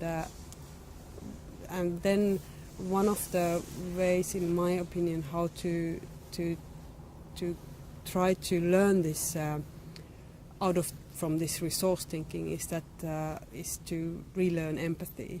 That if you can position yourself in a way that, of course, it's not easy to think of like an alpaca. Well, it's easier with alpaca. Alpaca has an eyes and it's cute, and so it's easier to empathize with an alpaca. But when you start thinking about trees or something that you can't really relate to, because empathy is also biological. So we feel more to the people that we know or have something similar with. So I'm just interested in how can you bring this kind of empathetic experience to a level that would teach us something as human beings here. It's also very centric when we discuss ethics. Mm-hmm. And in science, it's very typical that you more or less instrumentalized your object. Also, maybe it's sometimes protecting ourselves, not to feeling empathy towards the objective we are studying. I was thinking more like animal and medical eläinlääkintä, veterinary and all these, when you do experiments with animals. And There was one question before. Oh, yeah, sorry. Yeah, just like to continue from this resource aspect. You mentioned also that like we should be equal with different species, and I somehow like wonder why we should be, or why humans should be equal with other species. I don't know if we should be equal, but we should imagine to be equal, because I understand that you kind of tend to put your species in front of, like, before the other species in many senses. But I think like it's not possible, like right now, like humans are on the top of the food chain, and we haven't been in that position for a long time, if you think of the history. And in practical, for example, if there would be a bear or wolf like coming up in this like yard, like would we think this animal is equal, or do you want to like, offer yourself like, okay, I would hide or get a gun? Yeah, but you don't, hey man, you don't need to be stupid either. No, but I'm practical now. Yeah, I understand, but I really think it's about like how do you belong in the ecosystem you are? Yeah. Because even though we are on the top of the food chain now, we are already seeing that this might change in just very short time because of our own actions. So this is what I mean, that it is really about saving human beings as species. Yeah, this way of thinking. And also, like, I've been thinking why we are like having this eco catastrophe right now, and it's maybe like there are many theories, but like we have this fear, and we feel insecure, and we try to empower and be dominant and destroy. So like next steps would be maybe like to feel safe and don't have these anxieties towards like other species. Mm-hmm.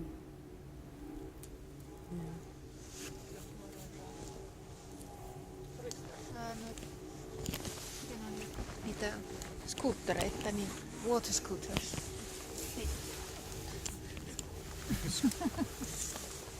Yeah, I think you raise a valid point. Like, through science, we've learned to observe the world. We've learned that there's something outside of ourselves. Well, if you track back to way back, when we really needed to be connected with our environment and all the living things in it up on to survive, we needed to understand our environment on a different level to survive. So maybe we need to get back to that. We need to connect with not only take a stance back and be the observer or the outside manipulator or like manipulating the world to our own benefit, but to live in a connectedness. Another comment. I think this empathy and affection is key here. For you, the alpacas matter. You have a pullover, alpaca pullover, probably. Sorry, no. And some of us also, and you know them, and because you have the affection, you are responsible. You feel with them. They matter for you, as like these trees here. They are matter for us Helsinki people. They are kind of important, and that's why we are responsible, and that's why I think we make politics. And scientists also, they have affection to their objects sometimes also not. But I think that's why I think it's the key to have empathy and affection, because from love, empathy, and affection comes responsibility, and that's local and that's different from each person, and the perspectives are very different, and that brings probably us together, because we scientists have affection to these objects we research, and you artists have affection and love and empathy to these objects or organisms also. Maybe it's a connection also. Yeah, and empathy also enables collaboration. So. Yeah.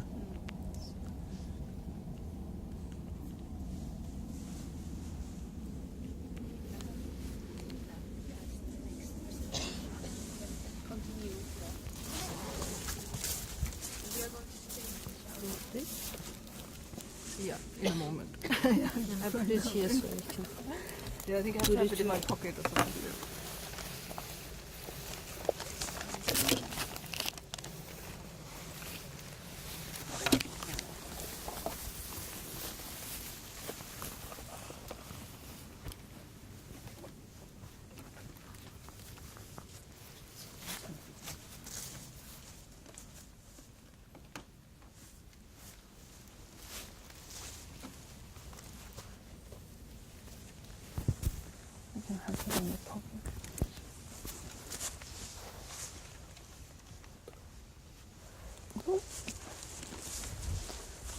Okay. I'm also going to sit here. It seems like a good spot. Yes. So my name is Tina Majanko-Madsen. I did a presentation yesterday in the seminar about my work with the Body Interfaces project, and I'm going to continue a little with that a bit in a more like methodological way to how I actually do this, but also to discuss a little bit about these kind of relations to space and location identity that is important when we start to discuss, environments and how to interact with it. But for you who are not there yesterday, Body Interfaces is performance research that I've been doing for the last 2 years, very intensively seeking out locations, both in nature and also in more like urban environments, but started out in nature with me engaging my body as a tool for research and to gather information, using it as an interface and as a threshold kind of interactive agent that was actually in dialogue with these environments where I did the interventions. And and this research, of course, gathers together a lot of different data, and also I also work with these data and kind of recontextualize and kind of starts to analyze the sites where I at. I both do it before, but I also do it after the actual interventions, and also try to then connect them to new spaces and compare these. And so I would say, like, I think it makes sense to, like, we're also sitting here on the island, and then try to actually go into this kind of a little bit of a method about actually how to engage with environments. And so I use a lot of philosophy and a lot of theory to reflect on this, but it's kind of, I go into these kind of using creative practices as a form of thinking, you know, like artistic research method as scenes.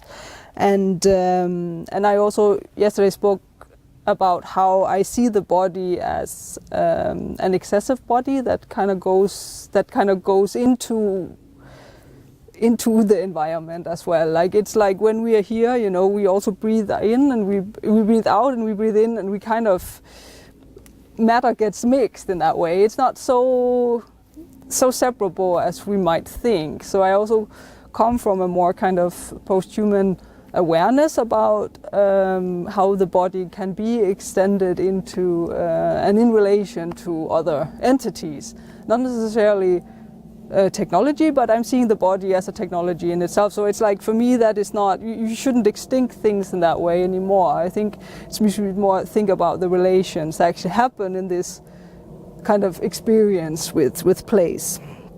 And then this idea of place. I found out that political geography is quite good to use in relation to actually discuss place and also sites, and also see like how the identity of a place actually informs how we live with it and how we use it, and also makes us aware of potential problems that could be, like it could be preserving land as well. Like, we also in the beginning of this workshop session, there was also started to put up to this, how can we actually preserve land. So I think going in discussion with the site and then going in to analyze it to actually see this place identity could be quite useful in that way, if to contextualize the practice a little bit in that way. So therefore I took actually with me here a little bit of remedies in terms of what I use when I analyze place. One thing is that I have here, and also this kind of the connotations towards actual science. I started to actually also kind of take samples. Now they're a bit stuck. I had different types of jars here, and it could be like all types of material that we already have them falling down here. You know, it seems there is a lot of plants that are like specific for this. You know, you could take them with you and analyze them. I have a lot of material. I even once did a performance where it was raining in Bergen, and I just put out these, and then I just took and closed the lid, and then just let the air kind of dissolve into the actual thing. So I felt like, okay, then at one point I sealed it, and I thought maybe, of course it gets mixed, but there is potential data inside, even though it's just kind of dissolved water. And then another thing I do is I record. And I record not necessarily me talking about the site, but actually these interactions that happen. And it is like this, the body interfaces is about this kind of direct contact with materials. So this would be, like we have a wooden plank here. So like I would potentially, you know, that this kind of surface tension that comes with, you know, with the arm kind of moving. It's not a lot of sound, but it's still there. Like I can see it here, even, of course now I talk, but even, And sometimes I use these information in other contexts, but also to being aware of frictions and other ways of kind of, it's just another way of kind of analyzing specific. And also like if it's grass, it's like totally different. It has a little bit more sound, it's a little bit more crisp.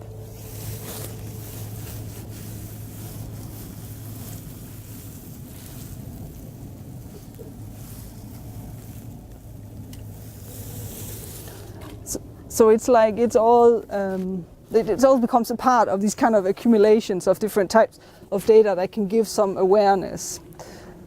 And now we're sitting here. I actually brought some cards. Like I usually note stuff down on like long sheets of paper, and I also showed you a script yesterday where I kind of had codified this body interfaces into some sort of scripting sequence. But actually, I think like we're sitting here now on Batusari Island, yeah.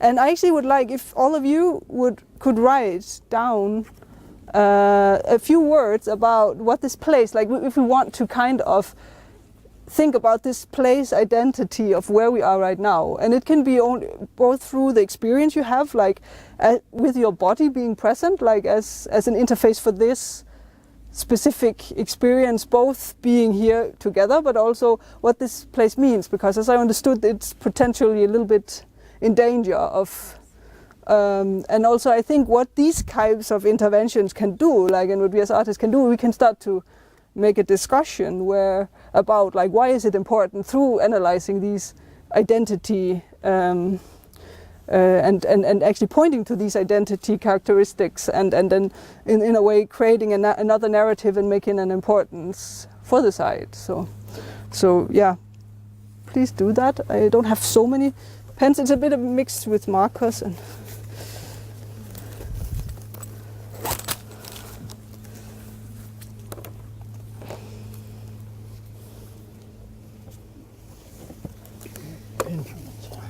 Okay, good. You can take one, please. No, so identity of a place, this place. This specific island, like what is the place identity of Batusari? Sorry. It's just one word, a couple of words. And it can be anything. Like it can also be a Finnish word if there's a certain term that makes more sense, that has some specific. Does it need to be words, or can it also be? They can be anything. Like it can be anything, yeah. But it's just something that, in some way, you can also go out and scrape a texture. That is, I do a lot. Like that is also some way of kind of getting some sort of identity into. Yeah.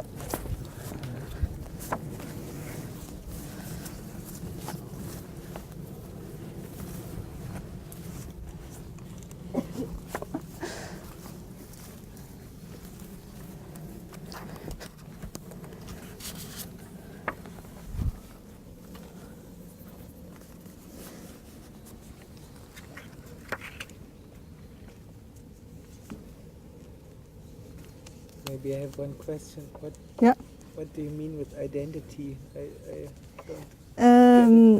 Well, location identity is what kind of makes a place special, but it can be both in terms of, for example, it has some interesting species here. It can be both on political level, like or like depends how. You can also be on an emotional level. In this it's very open.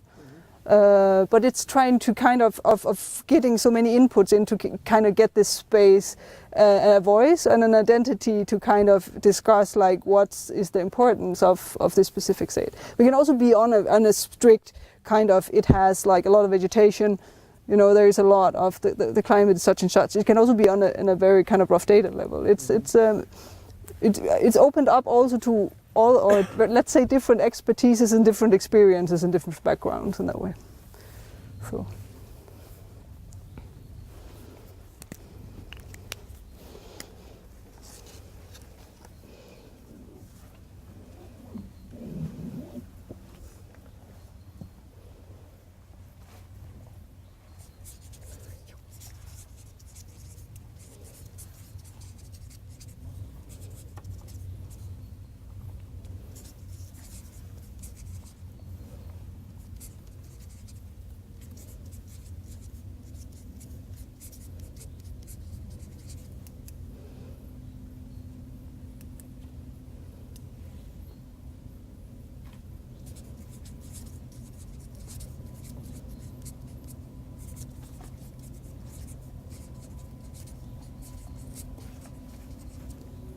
We're just going to give it to you after. Yeah, just put it on here up here.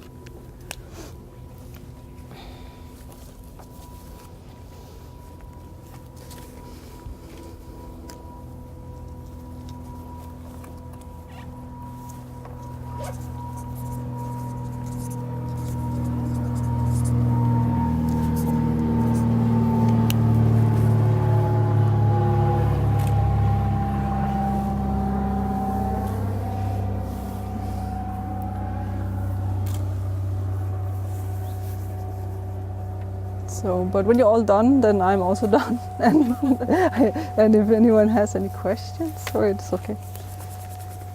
But then we maybe can use these for like when we discuss potentially. Yeah.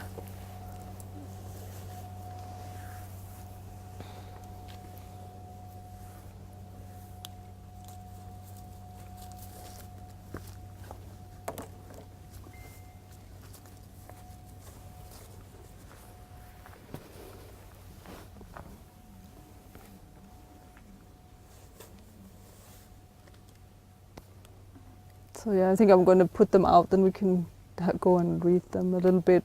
Yeah. And then if anyone have any questions, you can ask me that as well while I do it.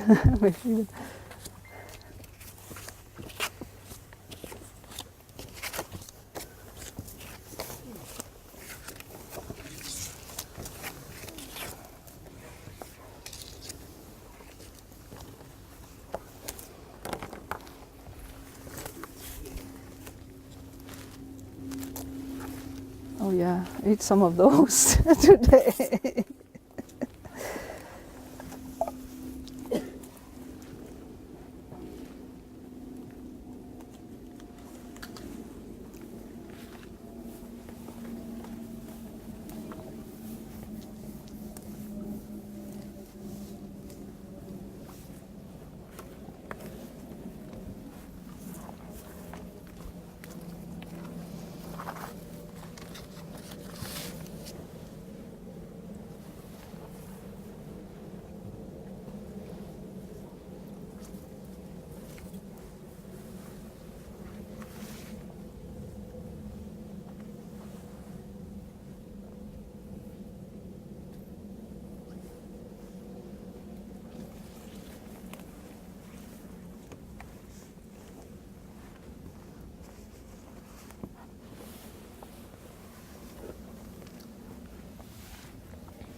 In my case, I was just thinking about like restoration plans and so forth, that usually it is in office and it starts there, the planning and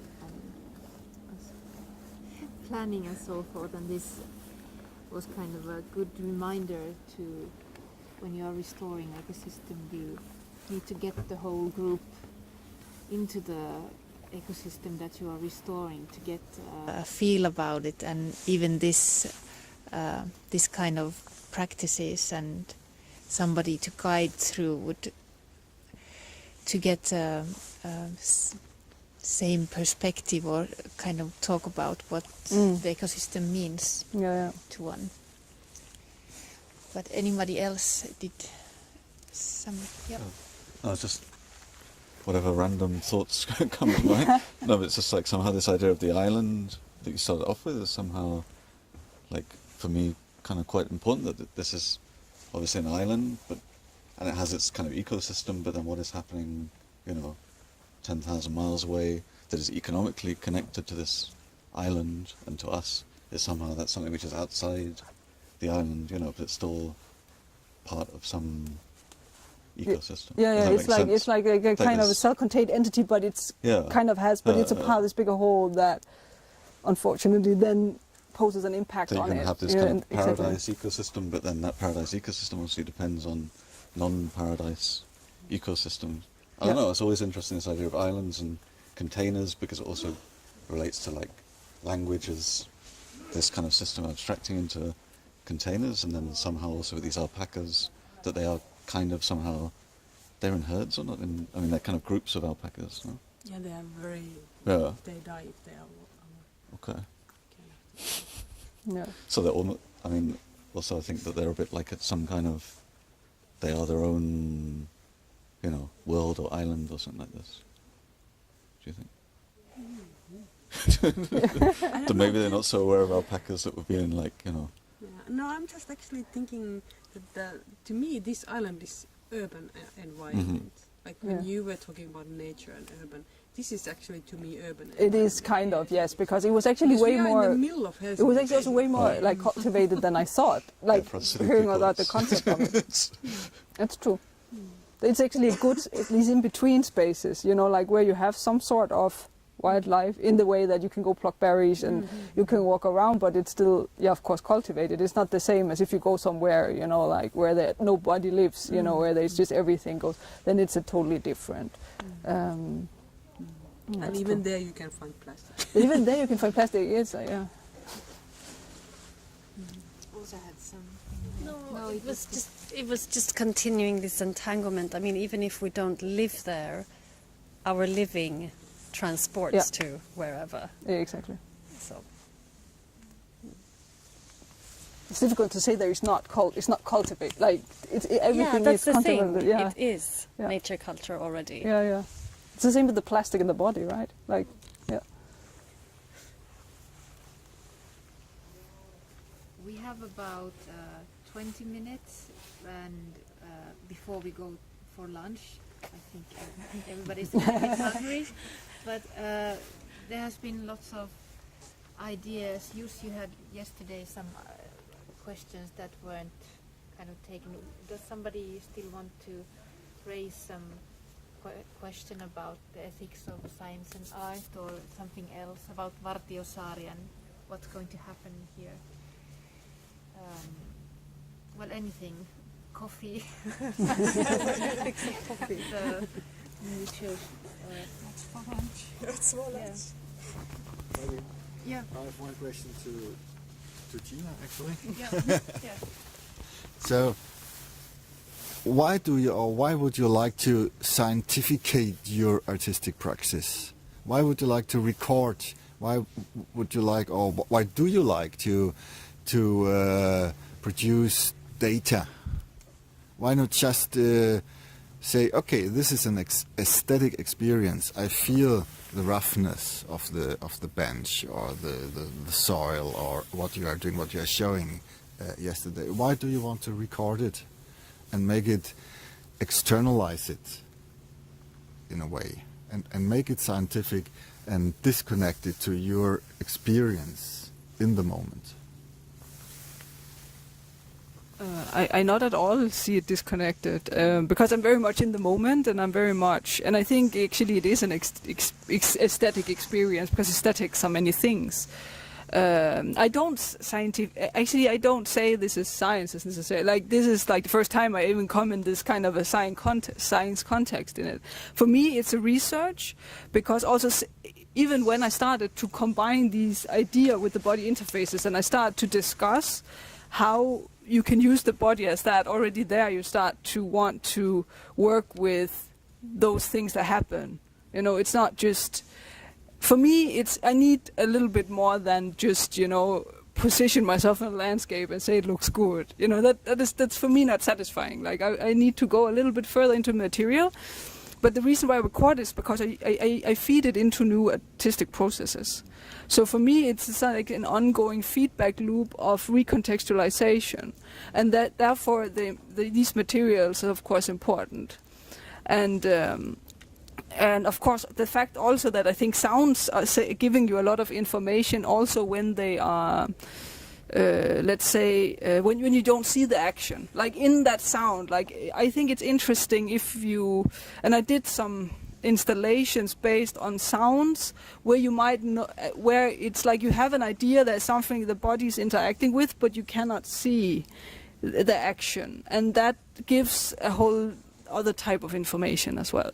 So I like to play around with these kind of the connotations that information also gives when they are kind of recontextualized or kind of disconnected from their visual identity, if that makes sense. So that is why I do these things, because for me that is important. Like it is a little bit more than just lying around in landscapes and then saying, okay, I relate to it visually. It's about relating to materialities of all kinds, you could say, and in that way. So therefore, that these data are important. Answered it.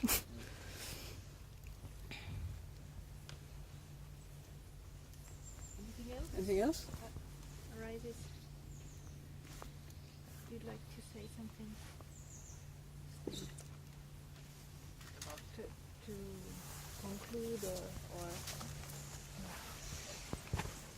Yes, it seems that we have still something, few minutes before we start to move towards the lunch, late lunch, and I think we are quite exhausted already. So maybe not the best time to start to plan the new project. But if you have 15 minutes to plan a new project, you are very efficient. Like now it's very... Yes, that's true. Maybe a glass of wine, and after that we would be like, whoa, very creative. But I don't know how much you know about Vartiosaari and the future plan. I talked to few of you mentioned that the city has decided to build the whole island.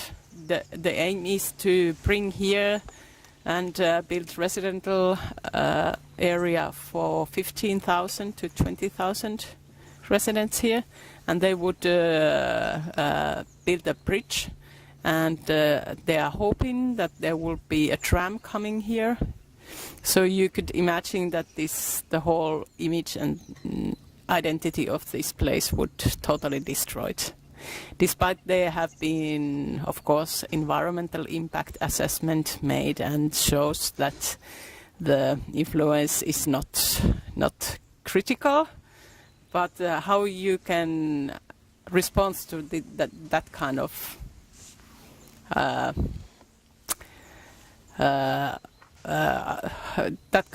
results, that it doesn't have influence, despite it destroys the whole island. So this is kind of a local political spirit at this moment. There are expectations that the Helsinki will grow quite fast, that there will be 200,000 new citizens in next 20 years. So of course more apartments are needed, but do they really need this island for 15,000 people? It's another question. It has been lots of conflicts going on. So you might be the last artist having this kind of seminar here, because if the plan will start in next 5 years, I think 10 years, there will be the first buildings start to come up here. So is it city land? This is the whole city. In Helsinki, the city owns almost 90% of the land. There are some private and some governmentally owned, but mostly all green spaces are owned by the city. So it makes a master plan and decides where it wants to build. So basically it's owned by us. Yeah.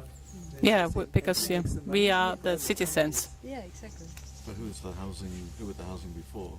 For, like, is it like commercial or like public housing or just like? There will be houses for like rent houses. This socially supported housing, but also very expensive private houses nearby the coast, and so with nice views. So the mixture. It's in politics. It's politics in Helsinki that you mix. That you are not only building expensive houses, but also for socially supported. I don't know what is the English social housing. Social housing. Oh, but the rich get the view, I suppose. Yeah, the rich get the view. What will happen to the houses that are already here? Some of them will maintain but I think I have not really seen the last version, but I know that there are small summer cottages also nearby the sea coast or beach. Some of them will maintain, and also this endangered species. There's one endangered species in this, so the habitat of that species will saved, but it's a minor if you consider that 20,000 people here with a tram connection to mainland. Because it's not so big islands in the end. So when you think of it, like when you look at the map, it's really like full of houses. Like I come from a town with they have like 80,000 inhabitants, and it's basically the same amount on this small island. So it's really like there won't be much left of what's here now. And the sad and or even the ironic is that they are selling this this is close to green and this is like nature housing types here in Ireland. But for that you have to first destroy the majority of the nature here. But I was thinking about the strategy that we talked about on our way here.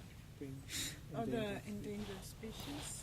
Like if you would make it spread all over the island. Well, we have this Siberian flying squirrel in Finland that you try to find its boob shit, and then you can show that okay, we have a serious problem. We have Siberian flying squirrels. It can't be built on that.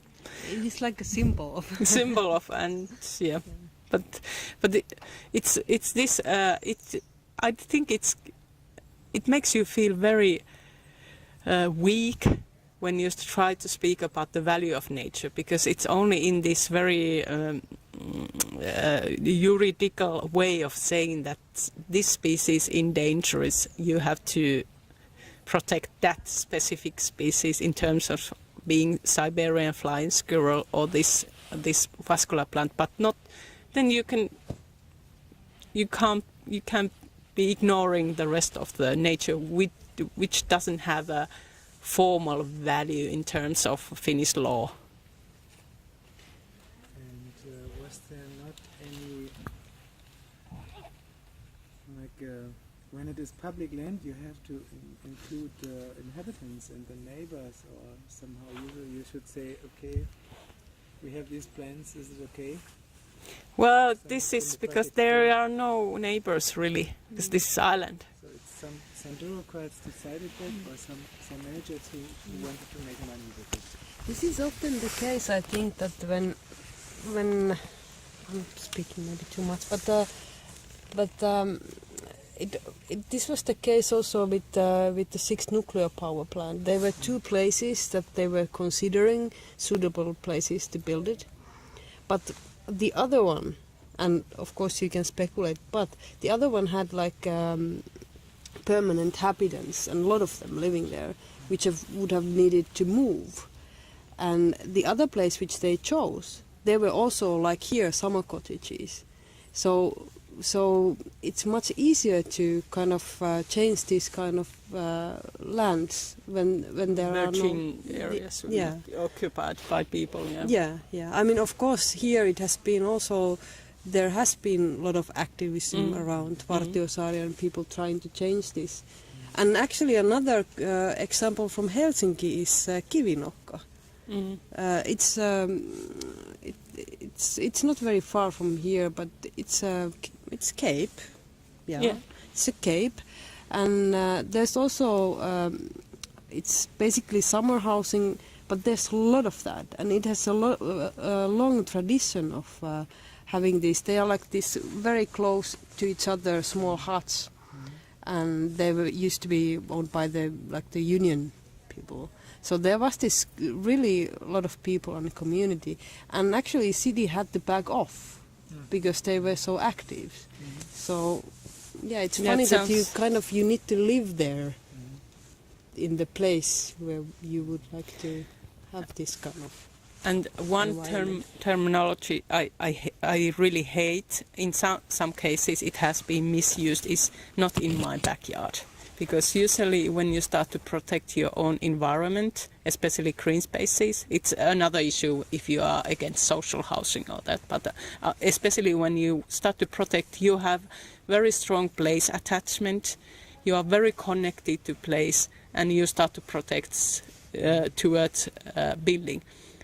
Then this starts, okay, you are nimble, you are against development. So how you can protect yourself, or be, like especially in mass media, you are saying you are against the development, you are NIMBY person and selfish. So it's too often to see that it's. First, it's kind of it's good that you are attached to place, that you feel that this is my place and you have a strong connected. But then, if you start to protect, it's wrong again. Yeah, it's vulnerable.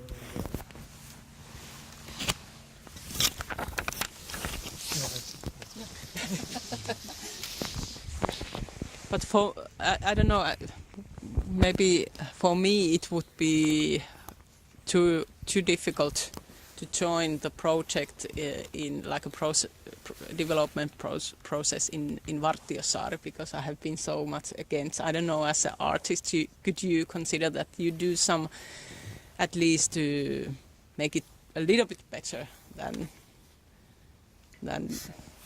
I don't know. Could you consider that you are part of the process that you have been against, like building process? Oh, I hate it. I was once, like 15 years ago, I was very active against the building of a highway in one region in Germany, and it was so terrible because they built this highway to a landscape, and then now you drive this and through this landscape, and you have a totally different experience. And for over years, I never went even in that area because I hated to go there. And several years ago, I had to go this highway, and it was a terrible experience to just to fly through this and to see one village there, and it was completely destroyed. So I can imagine that. I think it's also really about when you are joined in some activist activities, you are already like really emotionally and all the ways attached.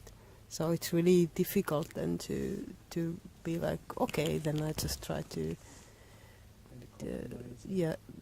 not even compromise, but to kind of like, okay, if this is something that like the highway that you can stop.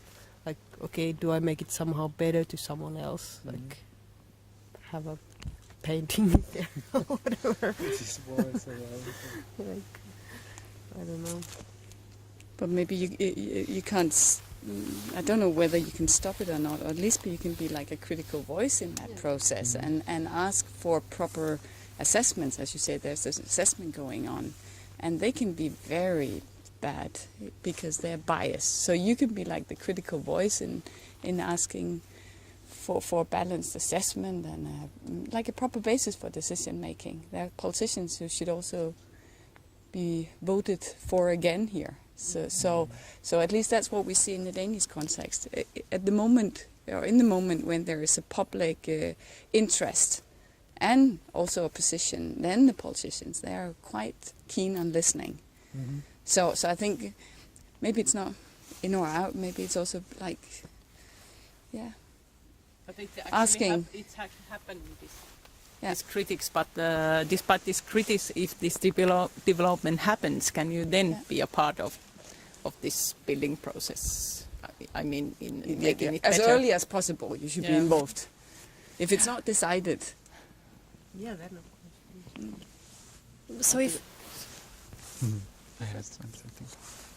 I guess what I was thinking as well is that there's processes that are inevitable in a way, and of course, like, we can still stop the construction of this island or the development here, but I think the role of an artist in many ways is not always to fight against something, but to perhaps create memories that can preserve a place or an experience, and that's a role that as artists we can take. And this is a physical space and place, but then it could be potentially be transformed into a different kind of existence. And I think the like imagining and the empathy and like things that have came up today are the kind of like key tasks for us to consider, and as well I think like maybe it doesn't matter if this island will disappear in a grand scale of things. It's do not get stuck on things, like, but then yeah, it's a complicated way of living. Yeah. I'll see if I can make this make sense. But I was thinking like, so okay, if 200,000 more people are going to live in Helsinki, where are they going to live? We have lots of migrants who move because they cannot live where they are at the moment, and Finland will probably keep on being livable for quite some time in the future. And then maybe we need to, in a way, perhaps use what anthropologists did. They started to study up instead of studying the ones who were in the colonies or study the others, but they actually started to study up the ones who use a lot of resources. This is a great example. I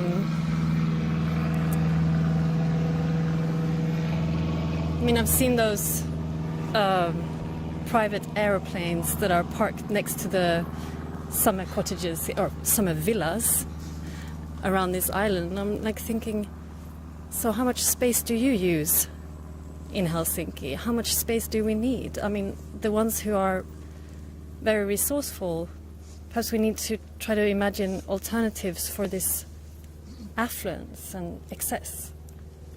And then more can fit in. And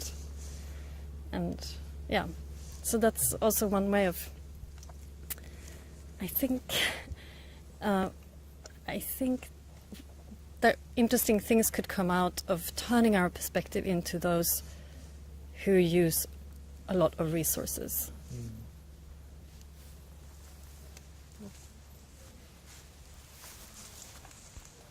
Thanks. I liked the both comments on it's kind of a pressure. Also, in which perspective you are looking at things, and for me, I have always admit that I'm very protective on preserving current physical entity as being a nature conservationist. That it needs space, protecting biodiversity or nature. But for humans, it might be even more touchable that you actually preserve memories of the place, not necessarily the physical environment. And I don't know,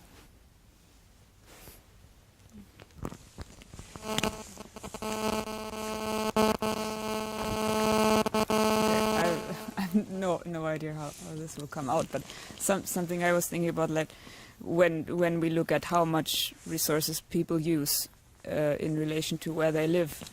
I mean, it's been shown that living in a city is much better for the environment, like in the way that with public transport, you know, like a single person doesn't need the car, but you can like transport many more people with the same resources than if you live like far away or outside in the forest and things. So for me, it's always this very difficult thing. I would love to live somewhere far away from everybody else and like have my own place and be there apart from everybody else. But then I know I would need a car. I would need tools. I would need to buy all the things for myself that I need. And here in the city, I can go to the neighbor and I can go like, hey, can you borrow me this? So in a way, I think like moving people to cities is maybe better for the environment.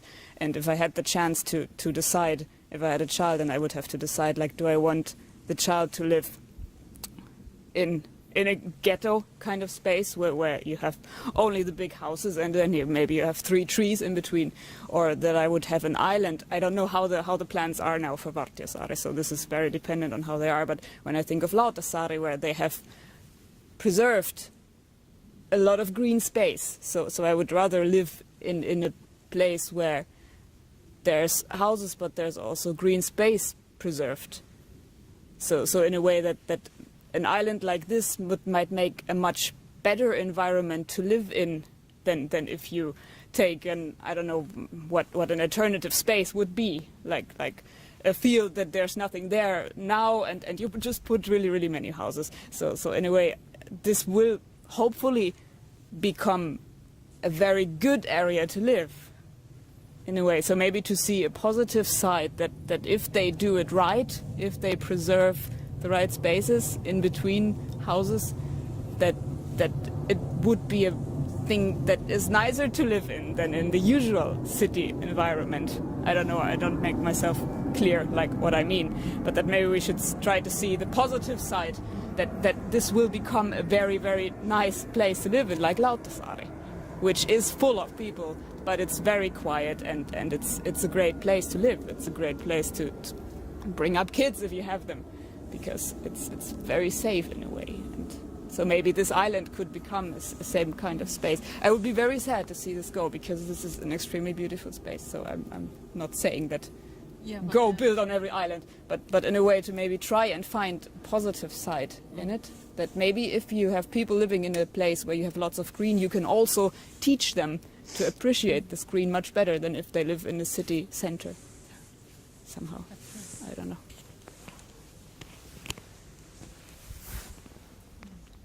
More comments? Yeah, there was a documentary of an old lady who lived in this island. I read that there are like 20 people like still right now living here permanently, and she was asked like how she feels living here, and she said that like she wouldn't have this like how to say that anyone couldn't live here, or like there were only these 20 people living here, because like the housing, like it's not good for not good as a living space if there is no infra or no water or no electricity, or like, well, she had her like human perspective on living on this island, but I can like really relate to her. Just a comment that like compensating this kind of island, it's impossible. We started with the compensation and restoration stuff, and this biodiversity that you can find here, there are many places that you will not find, like we talked about the flora and fauna. It's very particular to this place, so if we use this one, it won't be in thousands or hundreds of thousands of years it will take to become this. But yes, as Luna was saying also, that we have these kind of ecosystem hotels also at the moment here in Finland, that you use some kind of land, you take the vegetation and take it to some other place and try to keep it alive and then take it to another place. This is what's happening at the moment, and in very small, in minimal areas, but yes. But yes, biodiversity is really diminishing, so to live closer and have the resources and kiertotalous and circular, yes, they are what we have been already yesterday talking, and would be more sustainable ideas. Time is for lunch, and we can discuss on lunch, and I think everybody's email addresses are with the main coordinator Anu, so if you want to take contact with somebody later or exchange cards or something, do that please, and have a nice mealtime. Thank you for everybody.